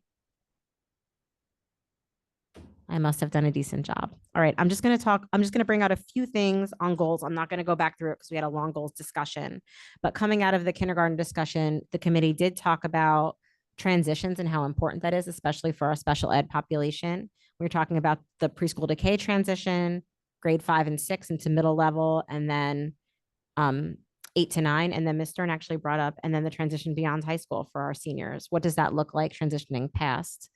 And that goes into the portrait of a graduate work that the CNI committee is going to be undertaking, looking at what does it really look like? If we thought about those milestones of achievement that we were just discussing, what does it look, what do we want a Cherry Hill graduate to be able to do, access? How do they move into the world beyond 12th grade? So I think that's really exciting long-term work that the CNI committee is going to be taking on this year. We also talked about, with the realm of communication, one of the things under the new implementations in elementary is a parent education piece, because we talked about how for elementary school kids who are now going to have a brand new ELA and math curriculum, it's the parents that are on the front line helping them with their homework. So doing literacy and math nights for families. And one thing that was raised, Ms. Niaz raised, was the need to be able to interact with multilingual families, which are increasing in our district. And I think that's really important because we want to make sure that we're not leaving people out. We talked about service learning and CECE a little bit before. Dr. Rood had raised that, and partnerships in the community. So those were the major, there was a lot the committee did. Ms. Staffen was in her very first day of being our committee liaison, and she did beautifully, and she typed out a very thorough committee report. So if anybody wants to read that, but those are just some highlights out of the CNI committee. Does anybody have any questions or anything to add from CNI? Mr. Fain. So I guess it's a question. What was the discussion like as far as like the portrait of a graduate work and what that looks like throughout the years of school, not just at the point at which they're graduating and need to figure out what to do in the future? So I'm actually going to throw that to Dr. Morton, because this is something that I think is a long-term project for CNI. Yes. So the portrait of a graduate has not been completed just yet. So that's a process that we would undertake as part of the 5-year strategic planning that we're going to do, the effort that we're going to do. So that has to encompass the collective feedback from the community as well. You know, we want to hear from what the community has to say about what they aspire for, you know, or what we collectively aspire for our children to be able to do and accomplish as we move forward, and they move forward into post-secondary opportunities. So that portrait capturing community voice, capturing, the global feedback of everyone will be developed, similar to, other involved type processes that we follow.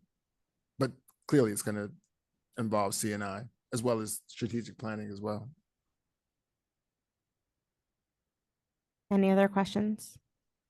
It was actually a great committee meeting, and I will say that at the end of the meeting, the thought that popped into my mind was, I'm so glad I'm going to be here to see this next year, because the things that are coming out of the CNI committee, the rapid pace of change, I think is really positive for our district.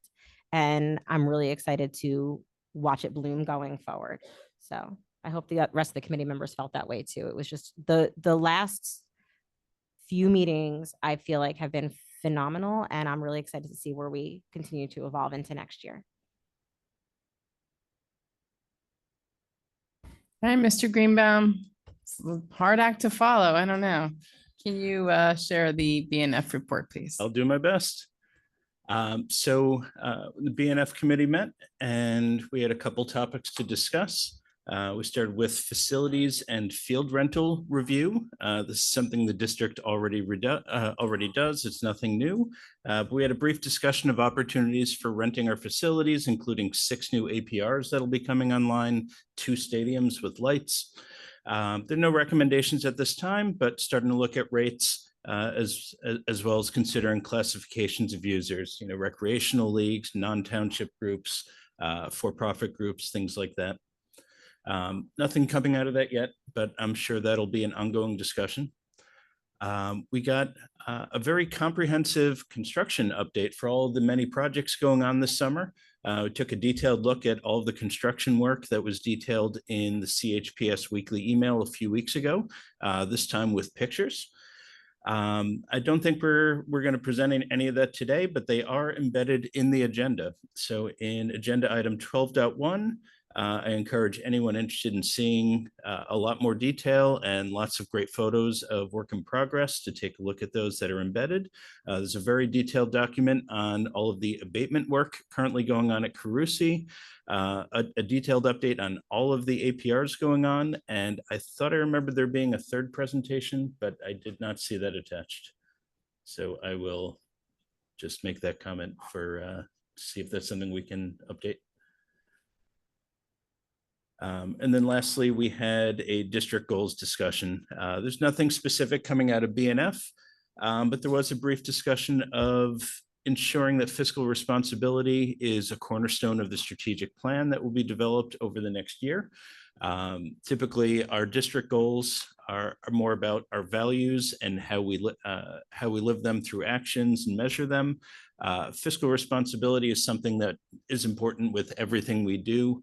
And it's the cornerstone of how we run the district. So that's certainly something that will be incorporated into the strategic plan as one of the pillars. And I think that's it. Are there any questions on BNF items? All right, thank you. Thank you. I mean, a close second. Yes, Mrs. Winters. Mr. Greenbaum, Yes. if I were a community member and I was not spending my Tuesday night watching our ravishing board meetings, how would I find this information, all these beautiful pictures of our APRs? So I will give 2 answers, and I understand the leading question. One is within our agenda. So you have to navigate in board docs to agenda item 12.1. The other, I'm assuming, will eventually be Cherry Hill tomorrow. I'm working on that. Thank you, Lynn. Thank you very much. There's a lot of great information on there. This was just shared with us last week, and I hope to see it shared on Cherry Hill tomorrow very soon as well. Some really impressive pictures of just how much work is going on. Our APRs are starting to look like APRs. Places with abatement going on are just, well, there's a lot of work going on. Everything's wrapped in plastic and contained and being supervised and safe, and nobody's allowed in there, just as it should be. And you could see pictures of all that work as well. So thank you. Mr. Greenman, I think being in the committee meeting, we Mr. Nicolella, I always say his name wrong. I just want to shout out to him and his crew, his team, and Mrs. Sugars. I mean, I think last summer, Mrs. Sugars, I just remember every meeting thinking, oh my gosh, this is just so much work wearing on you and in such a compressed timeline, and as well as for the buildings and grounds. And when we have our committee meetings, we really get to hear from just the level of intensity of the work and the responsibility, of the weight of that the crew carries, and the condensed timelines, in the abatement work being done at Carusi, on the 100-degree days, the rooms where these crews are working in, we're contracting with them, and we're, but these crews are working in rooms where there's intentionally no airflow in major suits to protective suits. So it's just, just kudos to, I think all the work that all filters through Mrs. Sugar's office and the buildings and grounds crew, and overseeing all this work, and all, the folks who are involved. It's a lot and it's intense. Last summer it was the roofing work, and you have people on hot roofs, and that's the work they do. And, with hot materials, 100-degree days, the days that I can't wait. I can barely stand to run from an air-conditioned vehicle to an air-conditioned building, and these folks it's a lot. So I just thought I'd highlight something that I know is one of my takeaways from those meetings. So anyway. All right, we move along to human resources. That's me. I will give that report. I don't have a ton to talk about necessarily in public, because we do meet, and it is obviously confidential conversations because it's personnel issues. But we did discuss an item that is on our agenda tonight, and that is the the supervisor and administrative intern, I'm going to say it wrong, administrative intern position that I wanted to, the job description. So I actually wanted to see, I can talk about that, or I don't know if Dr. Morton, if you obviously have more experience with it, if you want to just make a comment on what that is and why we're, being asked to approve this job description. Yeah, administrative intern position is a position that existed in the district many years ago. I guess the position probably hasn't been here since I've been here in the past 15, 16, 17 years. Many of the current administrators that we have working within the district had gone through this program, or gone through the opportunity, let's say, provides an opportunity for growth within the district. So if you think about a grow your own type of philosophy, it's exactly what it entailed.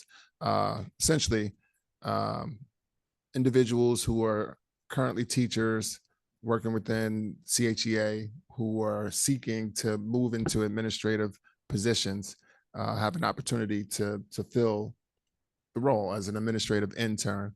Now, they can't conduct evaluations of other staff members, but other administrative type of tasks and responsibilities can be assigned. I believe Dr. Burns was an administrative intern. Dr. DeVay was administrative intern. Mr. Misiosha, administrative intern. Allison Staffen was an administrative intern in the district. So a number of, there's a well-storied history, I think, of people who have contributed very positively to the district for many years, working within this capacity and within the role. For us, it provides, again, opportunities for growth within our district. It also provides some tangible support and help to schools that need it, quite frankly. So the administrative intern will be assigned to High School East. One will be assigned to High School East. As we know, High School East has a larger population than High School West. And it's just a good opportunity, I believe, especially with the administrative changes that are coming in, to have additional support. Additionally, we have two elementary schools that are amongst our largest elementary schools that are very dynamic. The principals there have done a great job, but can use additional support. So one intern will be split there as well, and those schools are Barton and Kilmer as well. So we'd have intern there also. It's great, opportunity as we've gone through the sectioning process, and we've looked at our FTE allocation.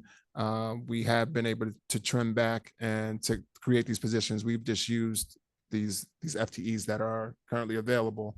So we're not asking the board to find additional funds, but there were funds that existed already. So it's revenue neutral, essentially.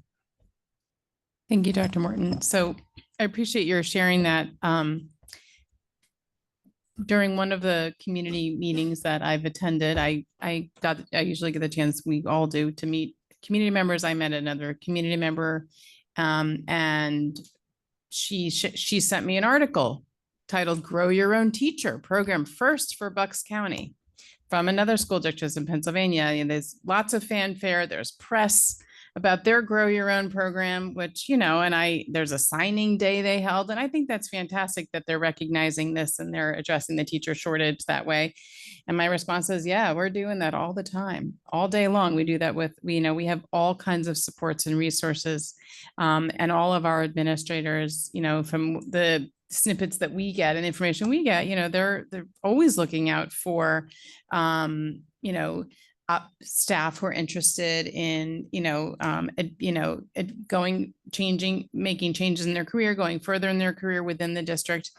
And I hear Grow Your Own a lot here. So I was really happy to say, well, we do that here. Actually, we might not be in an article in the paper, but we're doing it. We're not in the article paper for that, actually, maybe for other things, but not for that. But I think tonight is a great example of, you named a number of administrators who have contributed and continue to contribute significantly to our district, and are great examples for, the workforce of today. Like many other, times, people want opportunities for advancement. They want to see a path forward for their careers. And when they see things like this that we are doing, I think, it goes a long way. We can talk about hiring and retention with really important topics. This is a really big piece for retention. So I'm excited that, this was brought forward by you, Dr. Morton, and I'm excited that we have a chance to, take action towards it. So we had goals discussions, as you can see from the work that we're working on tonight. And that's probably all I can say. The HR agenda. This is your Fane. I'd just like to make a comment about the day or the committee meeting, because I know nobody really gets to hear anything about the discussions that we have, but something that I wanted to highlight, because I came out of that meeting feeling really positive about the discussion that we had.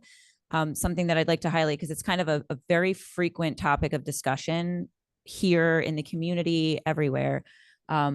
I felt as though our discussion around what our meaning is for diversifying our workforce and how that relates to our students and our district, I really wanted to just make some comments about that, because I really appreciated the discussion that we had. And we discussed a lot about it. That doesn't necessarily mean that we're looking for a specific person that looks a certain way. That also, included in that are people that have diverse experiences in their teaching background, in their life background.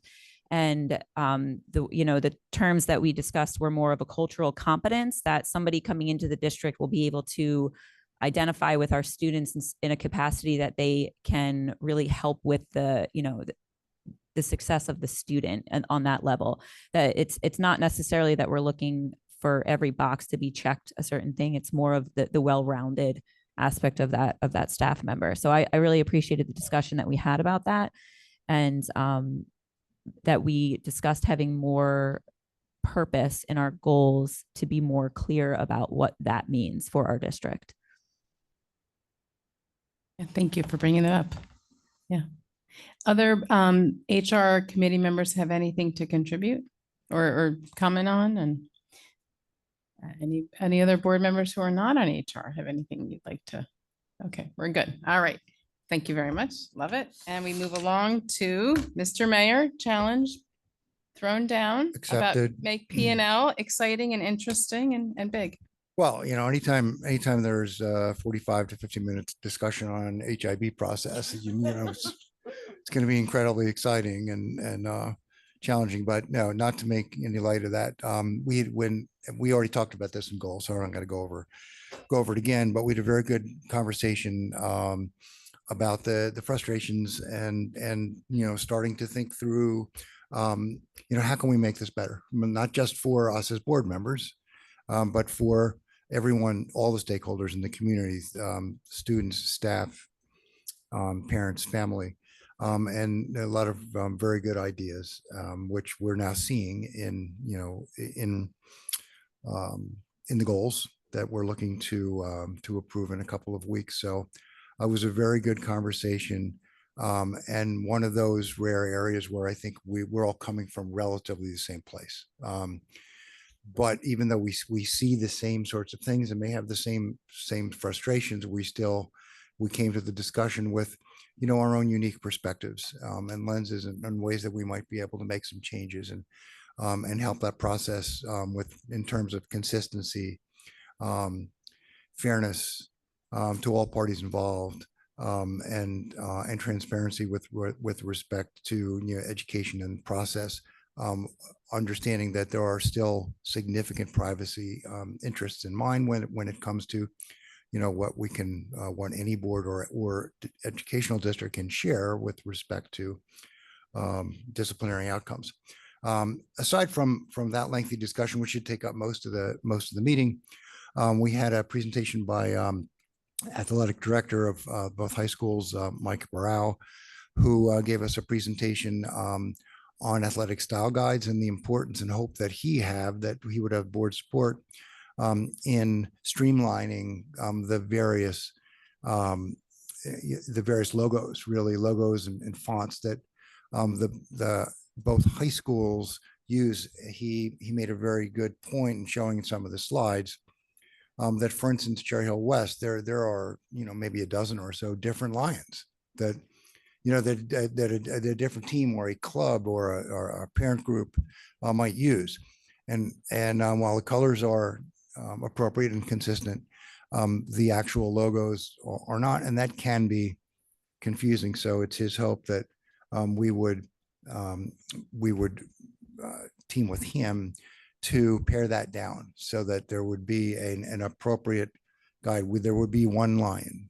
Same thing with Cherry Hill East and the Cougar, with respect to fonts and ensuring the colors and ensuring consistency, so that when clubs and teams are ordering gear for the students and for parents and community members that want to be supportive, which we obviously, the more of that, the better, that it looks professional, that we don't have lots of different logos out there.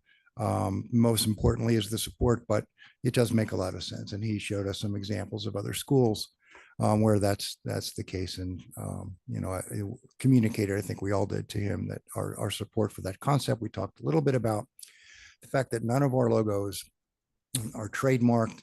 We'll look into whether or not it makes sense to do that. It's an expensive proposition to start out, whether or not there's any value in doing that with respect to royalties that the district would recoup in the future. Remains to be seen. But to Mr. Greenbaum's point, and overall fiscal responsibility, it may not make sense to spend a lot of money on trademarking, but maybe it does. So that's something that we're going to explore.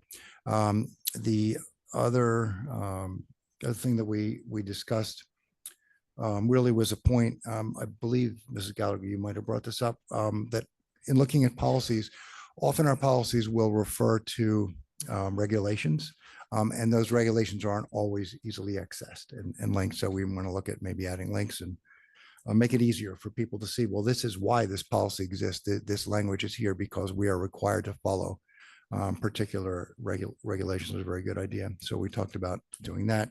There were no first or second readings, old or new business, and that was the excitement of P&L July 1st, 2024. Any other members of the committee have anything to add that I did not address? Questions, comments from non-committee members? We are done. Thank you. All right, I don't know. We'll take a vote on order of best to worst committee report. No, just kidding. Well, punchy, sorry. All right, moving along to our special action agenda. No, come on. Oh, Here all night, so excited. oh my gosh, I can't wait. We're not voting tonight on any items, right? I mean, that still hasn't, we're not there yet, right? But We never do, but you always bring it up. Miss Dr. Rude, I'm excited for the strategic planning report. Can you please deliver it? Well, thank you for acknowledging me. One more snafu. The notes online, I don't know if we can repost them, for another time, but the report out that I have in the agenda, embedded in the agenda, is from August 1st of 2023. So we're not going to talk about that. I can tell you who was there. No. All right, so let's talk about the meeting we did have. So our strategic planning is coming up with some really big stuff. We've been, the last several months, we've been kind of we had the communications audit and the GRIP report, and every month we just kind of said, those things are coming. Well, now they're here, and now we have to deal with the results of those things. And those items are going to work their way into quite a few of our goals. So if you look at most of the goals, most of the activities under goal 2 are things that are going to be talked about in strategic planning to some degree or not. But there's a couple of really big things that we talked about. The first is elementary redistricting. So this was a first conversation in the new initiative to look at elementary redistricting. And this time it's with maybe a little bit more seriousness. I don't know how serious it was before, but now it's pretty serious. From the GRIP report, the demographic numbers show that, first of all, something we already know, a lot of our schools are really nearing capacity or kind of there. The GRIP report shows that there's going to be more burden on our school system. There's going to be increased number of kids over the next 5 years. We kind of this is only an estimate, but we estimate somewhere around 600 new elementary students. The numbers in middle school will also go up, but that's kind of based on current and projected enrollments. But overall, we're going to see a big increase in students. So where are we going to put them? That's a multi that goes to elementary school redistricting and beyond. But it's a really big issue that the board and the district are going to have to contend with over the next year to kind of come up with a plan. So what we did talk about, we had a brief presentation from Mrs. Sugars, providing a hypothetical projected costs provided by Garrison if we were to convert this building that we're in right now to an elementary school to help with that process. That would gain us around 200 to 250 seats. And the cost would be around $6.5 million to get this school up and running for an elementary school. And that's something that we would be looking at for, I believe, the 26, 27. Is that right, Dr. Morton? 26, 27. So, so it's a scary number. We've been, we've talked bonds over the last couple of years. We've done a lot of, stuff, but this is something we have to really think about seriously, because we're going to run out of, Cherry Hill's going to run out of space. We're going to need to do something. So this is the beginning of that conversation. There is no plan at the moment to do anything with this building or any other building. I just want to put that out there, but this has to be at the front end of the conversation.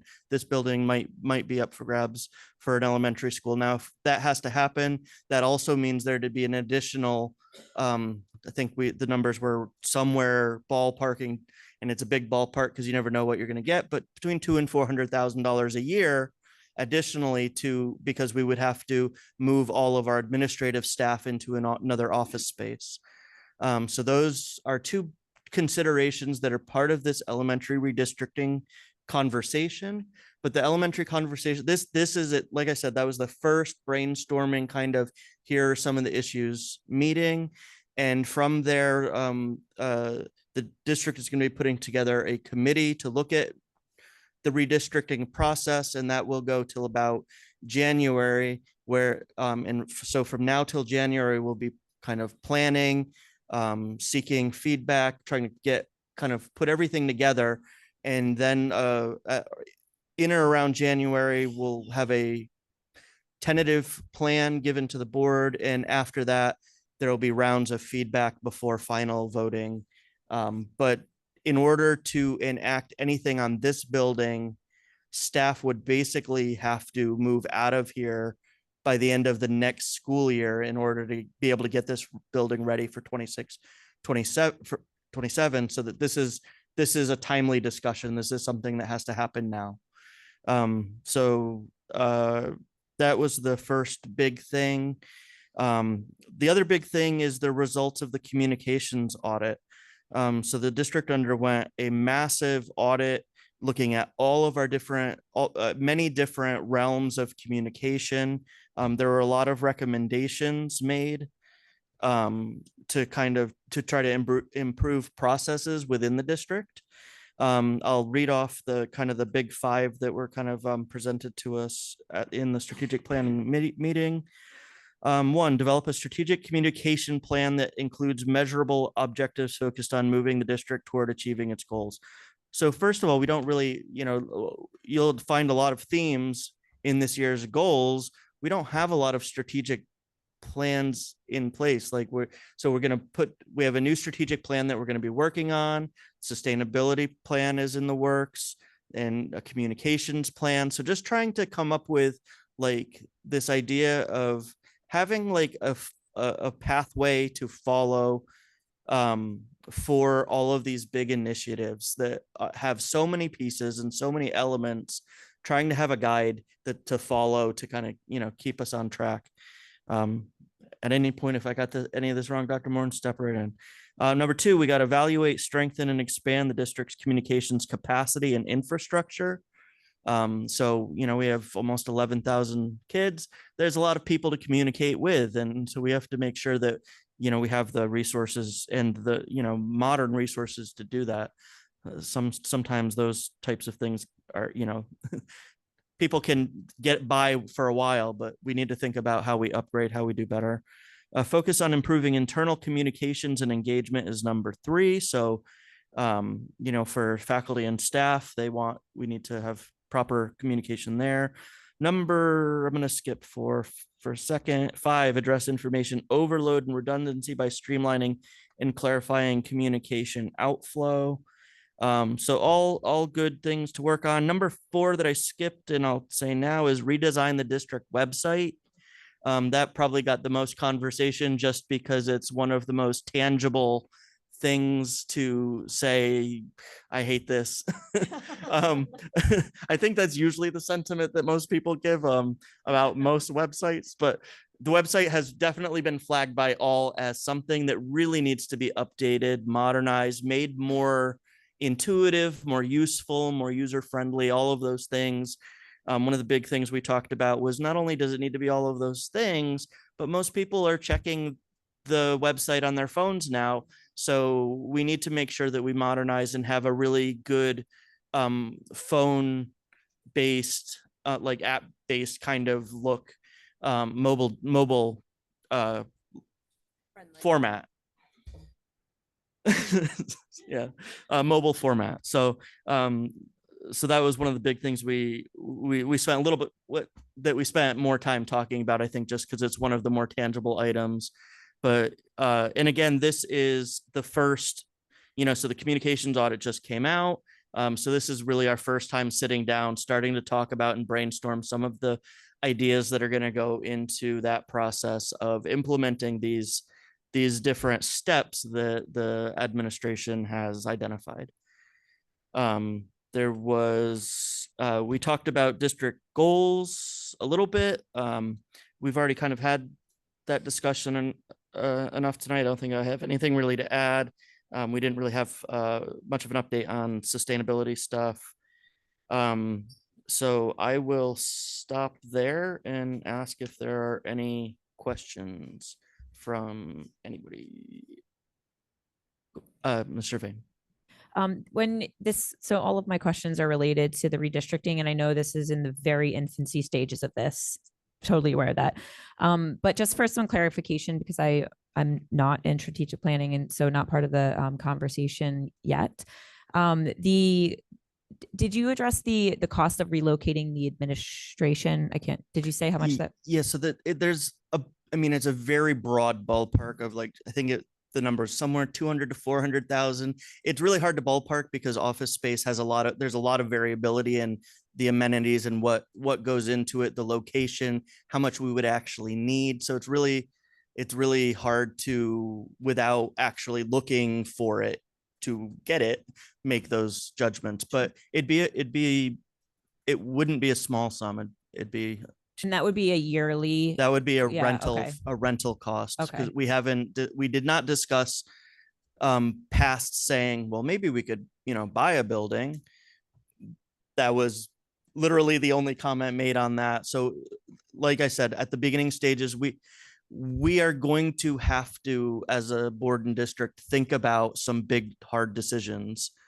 Because one thing we did kind of talk about, and this is kind of I don't know, elephant in the room, maybe to some of us, but I said that over the next 5 years, we expect that enrollments might increase as much as 600 at the elementary level. And this building could only offer another 250 seats. So that's not, 600 and 250 are not the same. So there's going to have to at some point be other solutions. How all of that mixes with, this building, moving administration, and whatever process comes out is still completely up in the air. But that answers your question and gives a little more context. Absolutely. Thank you. I appreciate that. And I guess up until now, and I'm strictly just speaking on what I've gathered in my impression of discussion, it seems like, I know it was just one option of turning this into an elementary school, but is there a potential that if we redistrict to change what the physical location are of the students and the schools that they go to, do we know if that would potentially alleviate the issues at the individual buildings and there's an opportunity to not have to change this into an elementary school? Or are we so busting at the seams that there's probably no way of drawing You want to handle that, different Dr. Morton? I will, yes. Yeah, so as Dr. Root said, it looks like we're going to need to take a multifaceted approach. That will be the work of the committee. The committee will explore those options. You're saying if we change elementary boundary lines, what effect will it have? That's part of the work that the committee will do. We don't have those answers just yet. Sure. So. Okay. I have one last question. I know everything that we that has been discussed has been in terms of the GRIP study. Is that used, or is that going to be used, or can it be used to identify what our needs will be as far as state funding goes? How does that work? So is it strictly just what we report as our funding, or can we, I don't know how that.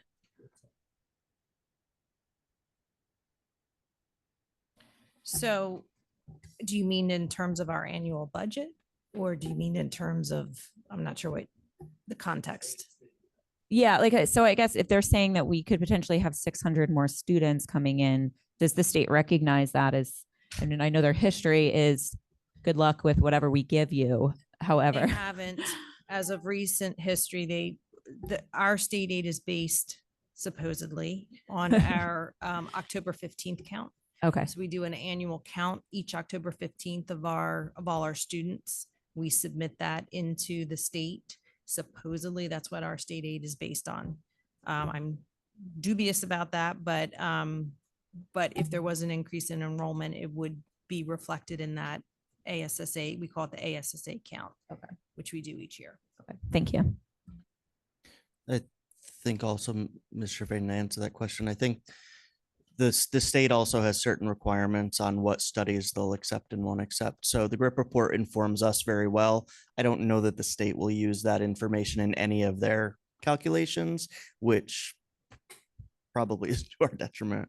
Yeah, But the that's state will not use our demographic report in determining, that's why I was trying to determine what kind of aid you were talking about. Because if you're talking about debt service aid, or like if we went through a bond referendum process, the state does not use the demographic studies that are done by the districts. They do their own demographic study. And the reason for that is because supposedly, according to Mr. Garrison, years ago, districts inflated their demographic studies in order to get money from the state. And so now the state does their own demographic study. And the only way that you can get around their numbers is if you have actual certified building permits that indicate that you're going to have a larger influx of students. So they will not accept our report as what they would use base our funding on for that. Thank you, Mr. Sugars. Ms. Stern, I'll get you next, Sally. Yeah, I just, all kidding aside, it was actually really great and really helpful. And I appreciate like all the updates because it's like all this work that has been building, and boom, now we're in it, so it's exciting. I want to be realistic. I think these are very early days. And I think we also see that like a lot can change in terms of like what the needs are, what the costs are going to be. And I say that because I think sometimes, whether it's in context or out of context, things that are said at the board table, we're really, I think we're having very, very open, very communicative, conversations about these things. We're doing our work in public. And this is early work. So a lot can change. And also, I think we really don't know a lot about, that's the phase we're in now, starting to, put the idea out there and starting to explore. The number of students we accommodate in this building or any other building can fluctuate. The costs of renovations can fluctuate. So I think just, I feel like we kind of need that that disclosure statement of saying, it's on the table, it's us doing our work in public and a lot can change with it. But really necessary. I mean, I think there's, districts that they just put trailers out and they put all the students in the trailers. I mean, that's their solution, that those cost money too. So I think, no matter what we do, we want to be, really thoughtful and comprehensive. And in my time on the board, I find that that's really been, with the bond project and all that, I think we've done it, Mrs. Sugars and Dr. Morton, that just done such a good job with all that. I'm very confident this will be done well.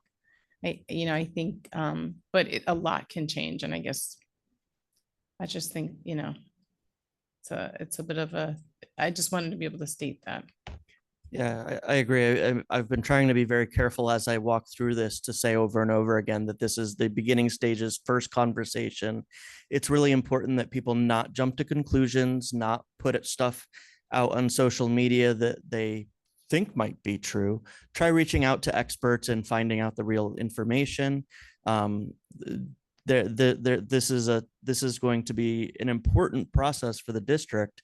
And if stakeholders can come to the table constructively, that's going to make the process go better.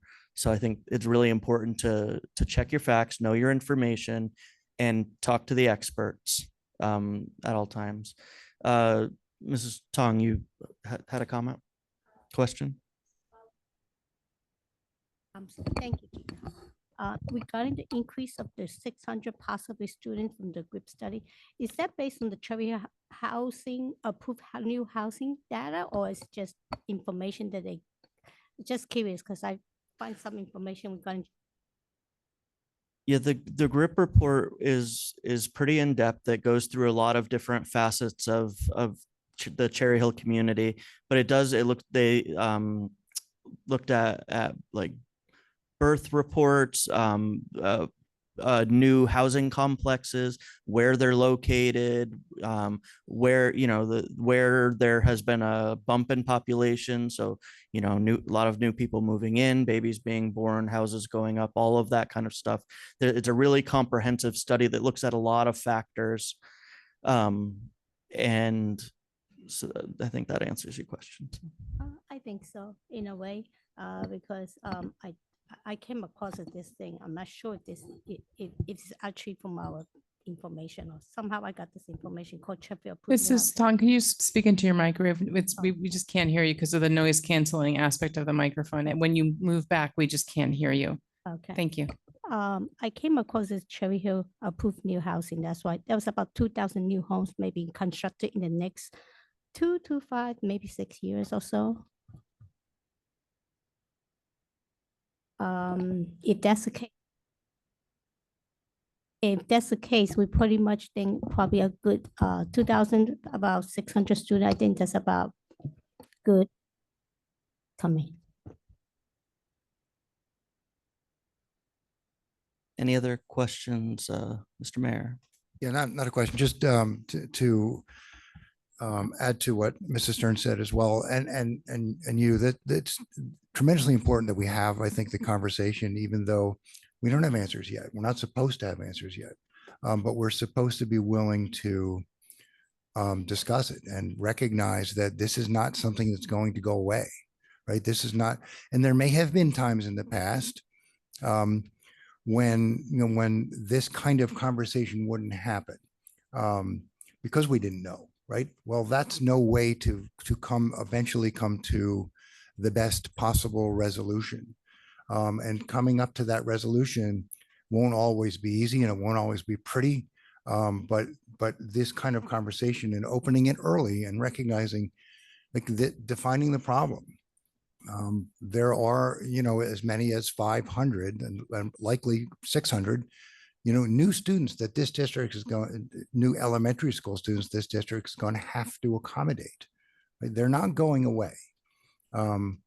We can't put everybody in the DeLorean and send them back years and say, don't have these babies. It doesn't work that way. So we can't ignore it. Whether converting this building into a dedicated elementary school is or is not the right decision, it's too early to know, but it is not too early to recognize that it is a responsible option to consider. It will not be inexpensive, but will it be less expensive than building a brand new building? Of course. Will it be the only, will it solve the problem? 600? It will not. But it may be the most effective and efficient way to address a large part of it. But again, too early to know that. But not too early to discuss and put it on the table, along with all of the other ideas that hopefully we'll bring to the table. Our experts, our administrators, and others that we're going to rely on will bring to the table in the community. So I appreciate the conversation and the hard discussions and questions and sometimes uncomfortable answers. But uncomfortable answers sometimes give us the best opportunity to make some really wonderful progress for the students. That's why we're here. That's why I'm here, and I look forward to doing it. Mrs. Gallagher. Just since multiple people have said this is like the first idea, right? This is just an idea. This is just the first. So my question is, when will the second one come? Do you know what I mean? Like when, like how, like what's the process for the board so that the community understands, like, okay, so we're talking about idea number 1, like when, how will idea number 2 or number 3, I'm just curious, like some time, like maybe like a timeline, and just so that we all understand. So I think the basic timeline is we'll be putting together a committee to study this and come up with a recommendation, hopefully in January, and then do some public feedback sessions and then back to the board for a vote. Do I have that pretty accurate, Dr. Morton? For the most part. So yeah, so there's a steering committee that we have. There will be a wider committee that will work together over the next several months. There'll be discussions at strategic planning committee going on with, that's what's going on in terms of updates. The committee hopes to have a recommendation for the board, or plans to have a recommendation for the board end of December-ish, going into our January meetings. We then would turn it over and open it up to the community, we do town halls and allow for, thorough feedback and discussion, then take it back in and revise the recommendations and come back with the final recommendation with the hope for action being taken place by April 25. So there'll be many ideas and many different iterations and discussions that are going to take place consistently throughout the process. Okay, cool. Thank you. Ms. Tong. Just curious, is there any way we can probably work with the Cherry Township, see if there's any space available for our school? I'm sure that all options will be explored with the committee, so. Mr. Fain? I'm sure this is probably already in your thoughts as part of the process, but something that I would like to just ask is all of the work that is done with this to be presented to all of us so we can see what thought went into this. This might be one of the biggest decisions that at least this current board will be making for the foreseeable future. So I'm not saying that I assume it's not going to happen. I'm just saying, just to put it out there, to make sure that we're preventing any misconceptions of what thoughts were had or what pre-planning was done or whatever the case is. I think just being very upfront and candid about what the discussions are so that we know not only was all options considered, but that it was all stakeholders were included in that. Okay, seeing no other hands, I'll end with my last little comment. Sally, go ahead. Okay, this is my last question for at least for now. Not even a question, I think. I think it's more of, is it possible maybe expand each elementary school or add extra classroom to each school so that to make it fit? I think all possibilities are on the table. We'll let the committee we'll let the committee do the work, and we'll hear about it hopefully at multiple points through strategic planning. So hopefully we'll have multiple other times to kind of, think about this and inject ideas into the process and give the district feedback. So one last thought. I don't know if we can mix CTE and space. I'm looking at you, Mr. Green, for some advice here, but could we have students build us a new building through a CTE initiative? Just a thought. Liability, yeah, that's a joke, obviously. I think you just gave Mrs. Sugars a heart attack. So I don't think so. I don't. Okay. We've had community members volunteer and say, we could do it cheaper, or we could do it. There are very rigorous regulations Yes, I know. for child labor as well as. I joke. I Okay, know. back to I'm you. kidding. Yeah. No, creative. I want to thank strategic planning for taking the helm and taking the lead. It's a heavy lift. So I appreciate you guys, doing that and bringing that back to us. That will be, those are the, that's the process of the work. So that'll be great. Thank you. All right. It legitimately is time to go to our special action agenda. Going to ask us to start with Mrs. Winters, if you could please move the CNI agenda. Superintendent recommends, and I move the following. 17.1, approval of attendance at conference and workshops for the 24-25 school year. Do I have a second? Ms. Stern, are there any questions on my only agenda item tonight? It's rare for me. Seeing no questions, Ms. Sugars, please call the vote.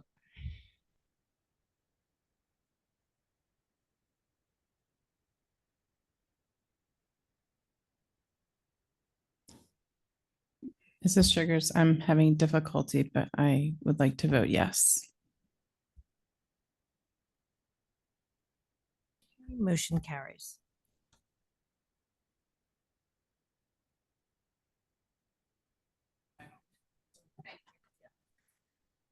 Okay, thank you. I'm going to ask Mr. Greenbaum if you could please move the business and facilities agenda. Thank you. The superintendent recommends, and I move the following. 18.1, approval of bill lists, and 18.2, resolution approving shared services agreement between Cherry Hill Township and Cherry Hill Board of Education for turf field maintenance. Do I have a second? Mrs. Winters, any questions? Seeing none, Mrs. Sugars, please open the voting.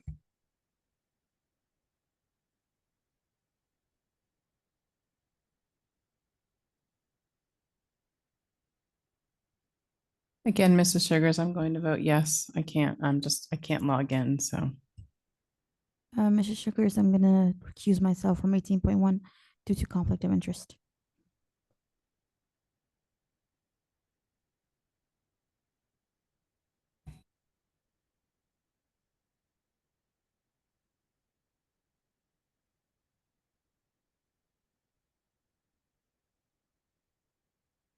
Okay, motion carries.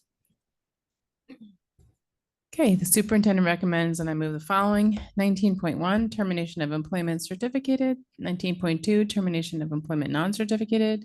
19.3, certificated, appointment certificated. 19.4, appointments non-certificated. 19.5, assignment salary change non-certificated. 19.6, assignment salary change certificated. 19.7, approval of a job description. 19.8, affiliation agreement. 19.9, other compensation certificated. Do I have a second? Mr. Greenbaum, are there any questions? Seeing none, Mrs. Sugars, can you please call the vote? And again, Mrs. Sugars, I'm going to vote yes to all.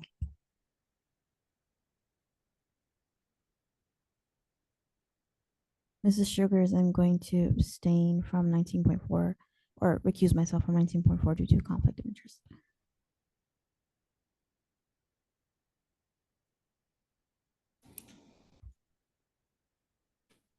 I'm sorry, Mrs. Nias. Can you tell me again what items? 19.4. 19. Thank you. Okay, motion carries. Okay, Mr. Mayor, can you please move the policy and legislation agenda? Certainly, the superintendent recommends, and I move the following. Item 20.1, approval of harassment, intimidation, and bullying investigation decisions. And item 20.2, approval of harassment, intimidation, bullying hearing decision. A note on 20.2, I took a look carefully at the resolution as it appears in the agenda, compared it with the detailed notes from the hearing and our discussion, and it tracks exactly with what the final of each of our final decisions was with respect to item 20.2. Do I have a second? Mrs. Sherfain, are there any questions? Seeing none, Mrs. Sugars, would you open the voting?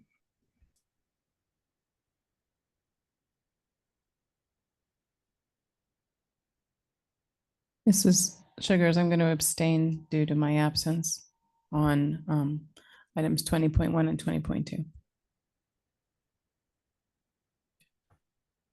Mrs. Sugars, I have to abstain from 20.2 because I was absent.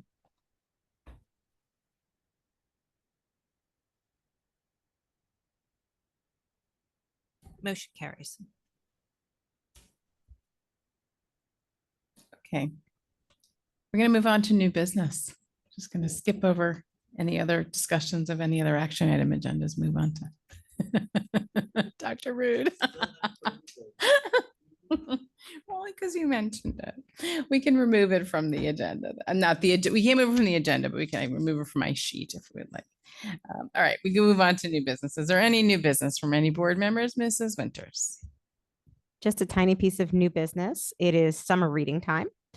And last year, several board members who were members of the CNI committee went to the library, the public library, to promote Cherry Hill summer reading. So I'd like to do that again. So if any board members are interested in heading over to the library with me, we'll pick a date and time that works for everybody and do a little cross promotion. They have a beautiful display of our summer reading books, just to remind everybody that it's that time of year. Thank you. And are there any other new items for new business? Are there any other items for old business? Mrs. Winters? Sorry, I'll be quick. Two pieces of old business. The first one is that I followed up on Ms. Tong's request from the previous meeting regarding cursive in Ms. Tong is giving me a look, cursive in the new reading curriculum, Amplify CKLA. So I knew that there was an emphasis on handwriting, but I did confirm that that will be cursive writing in grades 3 through 5. So yes, they're going to learn cursive. So for those, it's funny, I didn't realize there would be such a divide on the board with the cursive people and the people who don't want cursive. So team cursive, I'm with you, and I'm excited to say it's happening. If you are not team cursive, I apologize. We'll all have to learn how to sign our names. And the other piece of old business I have is that Ms. Stern forwarded to me from a discussion board in the NJSBA. There's a group discussion board for school board members statewide. And there was a discussion on there with a board member from North Jersey asking about cell phone policies and if anybody had ever discussed this. So, and it was interesting to see all the responses from around the state, but I did provide to the group a little bit of background on what we did. I included the presentation that was given to us from in April and a copy of our new policy that we just voted on and approved. So I think it was helpful to a lot of the other board members. Again, Cherry Hill is a bellwether statewide. So it's a hot topic this year. So I just wanted to let board members know that I did that. And the other members were really excited to see the approach that we took. There are many different approaches throughout the state. And there's actually going to be an article in the new NJSBA magazine that comes out on cell phone policies. I think I shared it with Mr. Mayor because I was thinking with PNL, but if anybody else wants a copy of that, let me know and I'll share it with you. Okay, and I'll share it with Ms. Tong. And that is it. Great, thank you. It's exciting. Nice to connect with other boards across the state, board members across the state. Other old business from anybody? I mean, it's only 9:11, you know. We do have public comment. They could be here a long time. We have public comment. Okay. All right. So with that, we will move to our second public comment. This is our second public comment section during which you may comment on any topic related to our schools. If you would like to speak now, please clearly state your name and your municipality. We will alternate between speakers who are here in the room and those who are online. Each speaker will be given a maximum of 3 minutes to speak. The timer on the screen will indicate the amount of time you have remaining. Public comment is an opportunity for members of the community to comment on matters relevant to the operations of the Cherry Hill Public School District or within the authority of the Cherry Hill Board of Education. The board welcomes diverse opinions on relevant matters. Under established federal law governing reasonable restrictions on speech in public forums, statements which demean individual community members or groups or which are irrelevant to the operations of the school district or are repetitive will not be permitted. Community members who would like to present information not relevant to the school district are always welcome to communicate directly to the to the district superintendent, board president, and all board members via email or other alternative means. If you are a student and you would like to speak, if you are online, please put an S after your name. If you're in the room, please approach the podium. We always provide students opportunity to speak first. And if there are no students to speak, then we will move on to the adults and we will start in the room. So if anyone would like to speak, please approach the podium. And please, when you do, please state your full name and municipality. Ann Einhorn, Cherry Hill, New Jersey. So I have a question. I have a little concern about your board goals. Did you review that you met all your goals and indicators with your current board goals before you've moved on to the new board goals? And what really frightens me is you're not discussing what your indicators of success are going to mean to you as board members. It's really troubling to me. I've listened, et cetera, but you really need those indicators of success. And that's a discussion that you as a board need to have along with the guidance of Dr. Morton There's a problem here. The one thing I really didn't hear about your board goals is communication to the people who aren't parents or staff members. It's woefully sad that people like myself have a very difficult time finding out information short of attending board meetings in person or listening at home.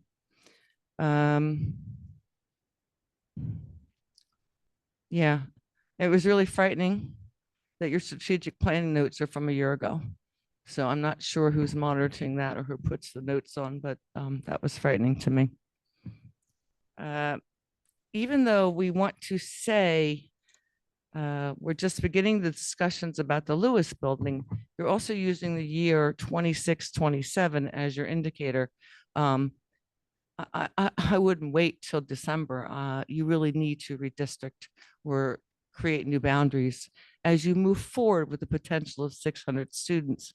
It's going to be a difficult discussion. It's been put off long enough, but you can't not have redrawing of boundaries, okay, and then potentially open up another building. You need to do that work now. You can't wait, okay, because you also have to inform the parents, and you're also going to have to put up, as you well know, with a lot of comments.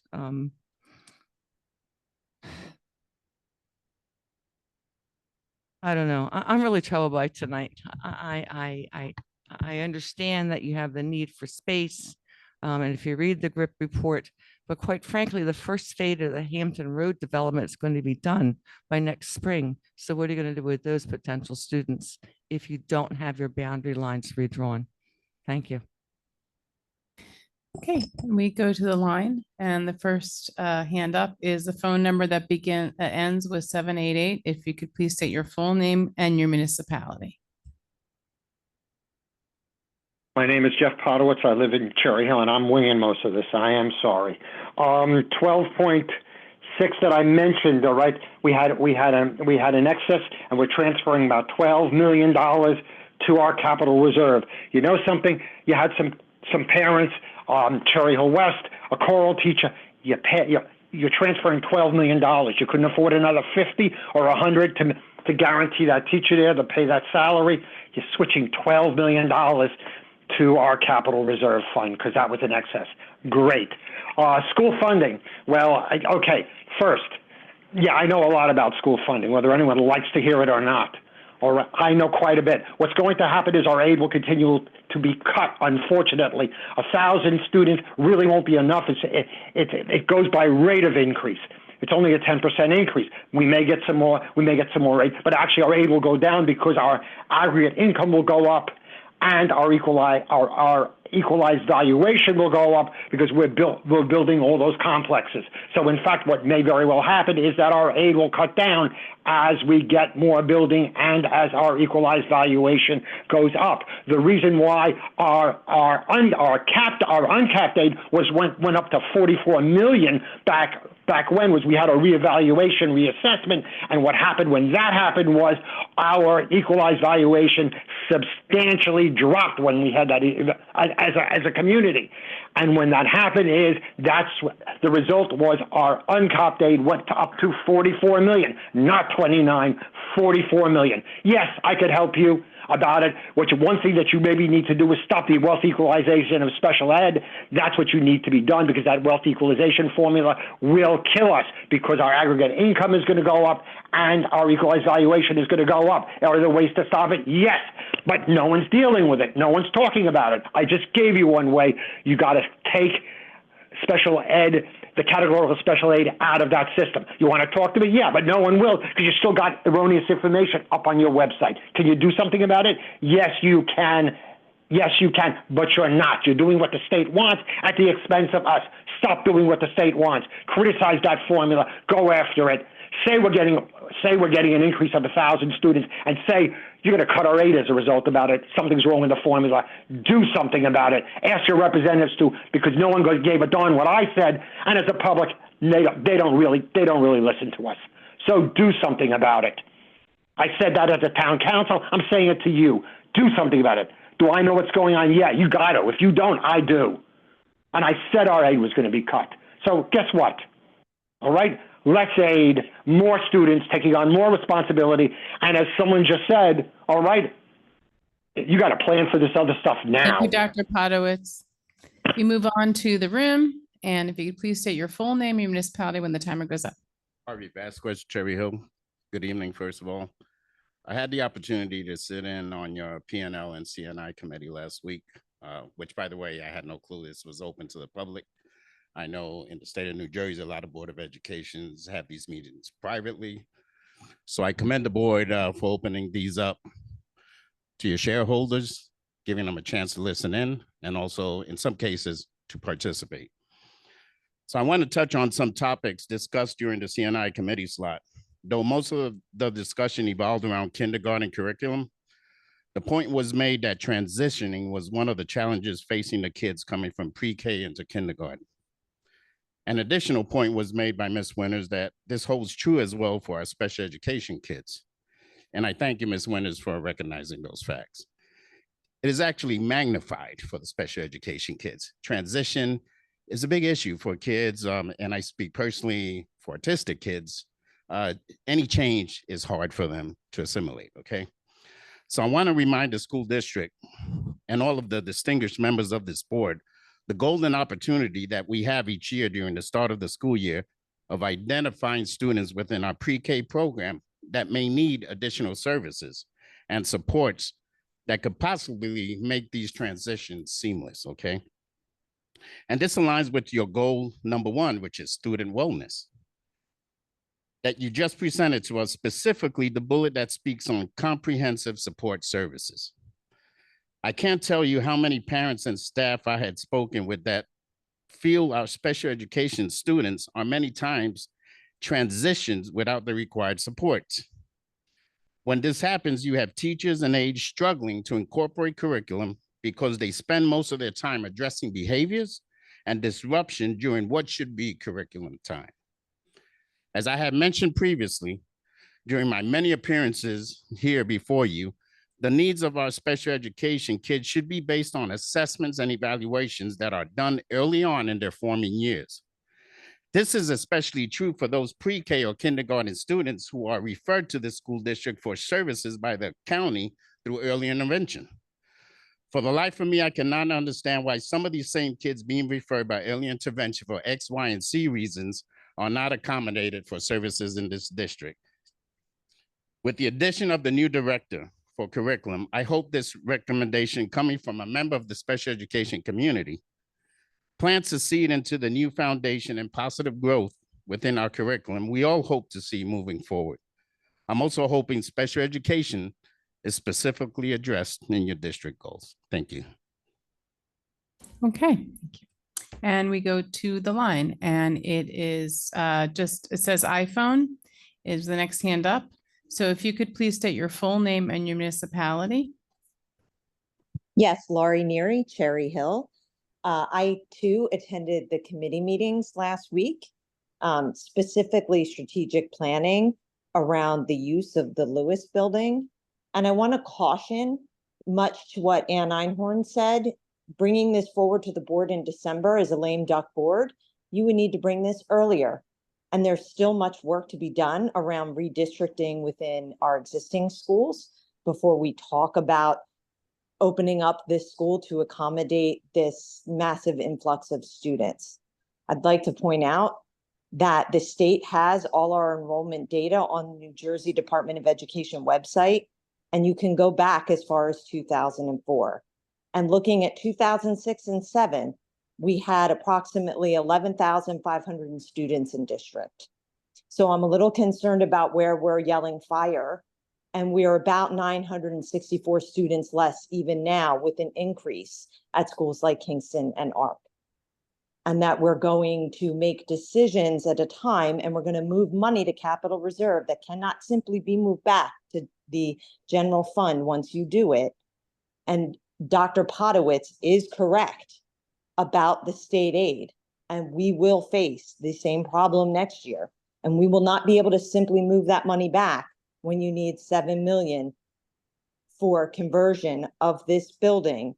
And the state doesn't recognize the GRIP report, and their own projections put us relatively flat to where we are now. And we've had some blips, but we are nowhere near where we were in 06 and 07. And unless we were putting them in trailers then, we somehow made it work. And we've got differences within buildings for sure, but we're also underutilizing buildings like Mann and Cooper, where we need to do the redistricting first. And I know it's not ideal and many want to be in their neighborhood school, but before we spend $7 million, before we have state aid, and we know we are against that hill again, and this isn't conspiracy and this isn't hearsay, the numbers I pull from this state are the numbers we submit on the October 15th submission that Ms. Sugars referenced. It is all public data. We need to think long and hard before we action this and look at all the information before we make changes. We can't get the money back. Thank you. Okay, and we go back to the room. You could please state your full name and your municipality when the Rick timer Short, restarts. Rick Short, Cherry Hill. This is a question for the district and for the board. What are you doing about the ROTC program to promote it? What are you doing about the Cherry Hill West Music program to promote it? And I want to thank the student that made first public comment. She has a lot of good ideas. I hope you guys got them down. Now my questions are directed toward Dr. Morton. Dr. Morton, you are failing as a superintendent. Why do children not understand the Israeli-Hamas-Palestinian conflict? Driving down Route 295, my children didn't know anything about the hostages. So how many other people in this district do not know about the conflict occurring in the Middle East? Sir, why are you getting sued from a Jewish student with your great restorative justice program? Your great restorative justice program, let's not forget on 12/19 when a member of an employee came up here and made some pretty crazy accomplishments that, in my opinion, are false. Sir, you're on a road right now, and my humble opinion is, sir, you don't know the difference between right and wrong. Let me give you an example. Madam President, if some student came up to you in the hallway and told you not to talk about ADA, and that student said, do not talk about him, and you had it recorded, what would happen to that student? Would that student be disciplined? Of course the student would be disciplined. This is what I mean by not knowing the difference between right and wrong. Sir, you have allowed a school board member to call half of Cherry Hill white nationalist, right-wing extremist, and modern-day Nazis. And you don't know the difference between right and wrong, sir. And you said, you actually almost endorse it. One time you said, what you permit, you promote. What you allow, you encourage.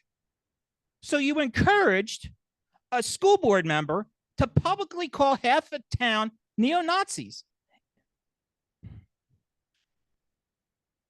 And to Dr. Rude, on April 30th, you claimed that there was no altercations to the Pledge of Allegiance. And you said you called that a lie and misinformation. I have dozens and dozens of dates where the audio is missing of the Pledge of Allegiance. And the only reason he commented then, my humble opinion, is because we had a bunch of ROT students in here. And you're just trying to hide the fact that you take the Pledge of Allegiance out. Thank you, Mr. Short. And free speech continues. We go on to Alana Yaras on the line. If you could please state your full name and your municipality.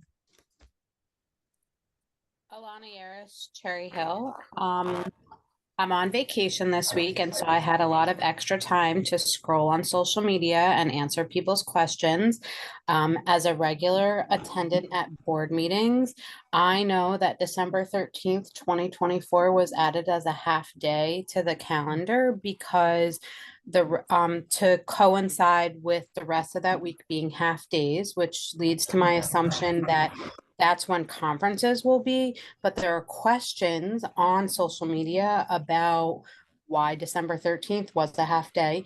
If the calendar doesn't state when conferences will be, it doesn't even state it at all. So if you could just put out there that conferences are that week or when they are, so that people on social media know that. The second thing that I saw on social media this week is that the school supply lists for most of the schools are for last school year. I don't think they changed much from year to year, but New Jersey starts school what's considered late in the selling of school supplies. And so they're on sale now, but the school supply lists for 23-24 are still up on many school district schools websites. And then I just wanted to compliment the summer busing for ESY. My son is at Malberg. He is having a great time, and the daycare he gets picked up from and dropped off at said that these bus driver and aide are the nicest that they've interacted with. They speak to them when they pick him up and drop him off. They interact with him. I believe the bus company is Hillman.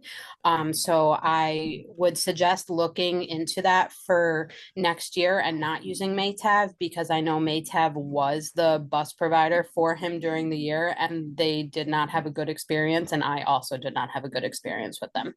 Thank you.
And I also suggest students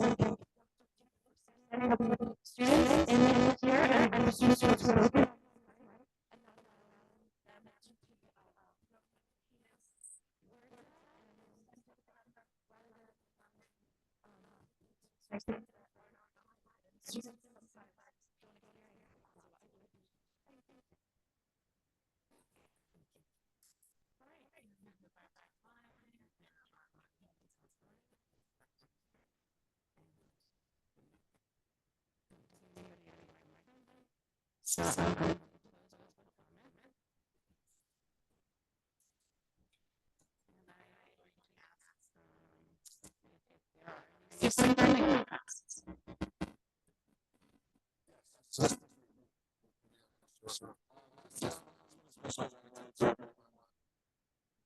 Involvement to the board, their continued involvement and collaboration, and administrative team as well around the goals process.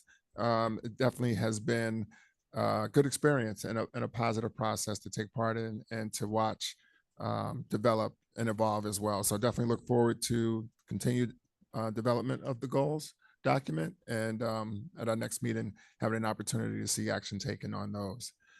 As we move forward, I'm excited about all of the great summer programs that are in full swing. I was in the community today and I saw someone, and the individual said, wow, in the store, you still work in the summer? Absolutely. I said, we're in full swing. We're in full swing. So there are a number of summer programs happening. We heard a comment about ESY. ESY is off to a great start. ESY is being held at Brett Hart, Beck, and Malberg this year. By all reports, students were very happy to see familiar faces again and quickly adjusted to being back into school. So it was great to see them there. On Monday, instrumental music program at High School West started. It's about 150 students enrolled in that program, and that program will run for about another week or so. Camp Kilmer program I'm very familiar with, began on July 1st, runs through almost the end of the month. There's 175 students taking part in Camp Kilmer. So it's wonderful to have our elementary students continue to have an opportunity to learn and to grow. And we heard about summer enrichment and acceleration program as well at Cooper. The 232 students in grades 1 through 5 taking part in that program. So we have quite a few, quite a large number of children continuing to be educated and have opportunities to learn and grow as we move forward in the summer. Just a couple clarifying things. Arlen, thank you so much for your comments. Very much appreciated. I'm happy to inform you that experiential learning opportunities is something that we're looking to grow. Internships, student internships falls under experiential learning opportunities.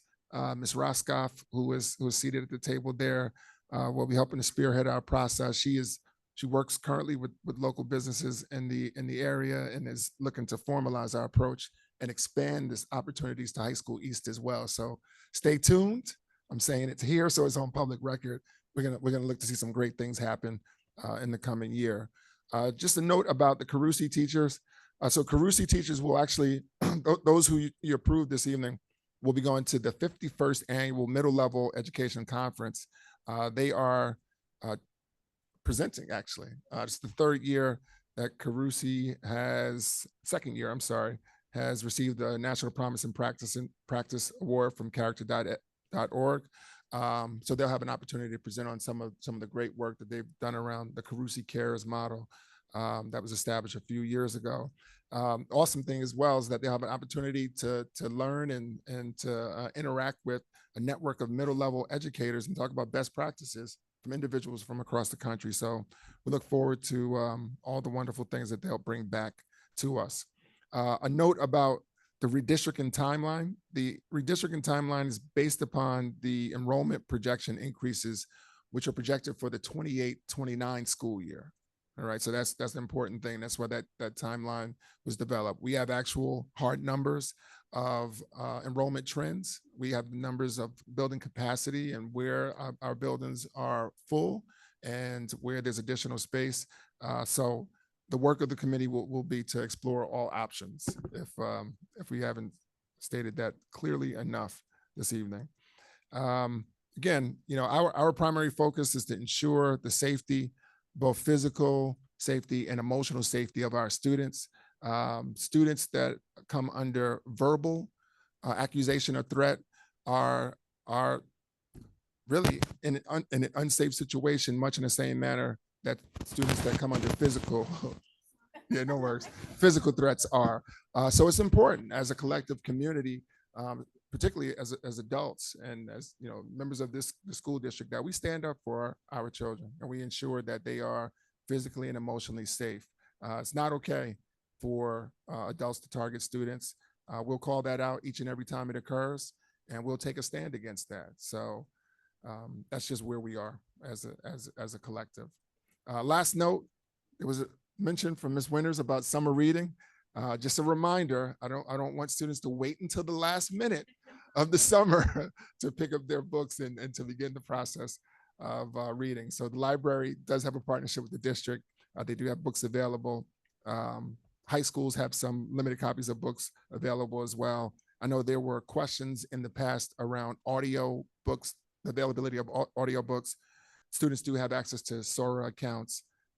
They can also, they have library memberships, library cards, they can use Sora accounts through the library as well.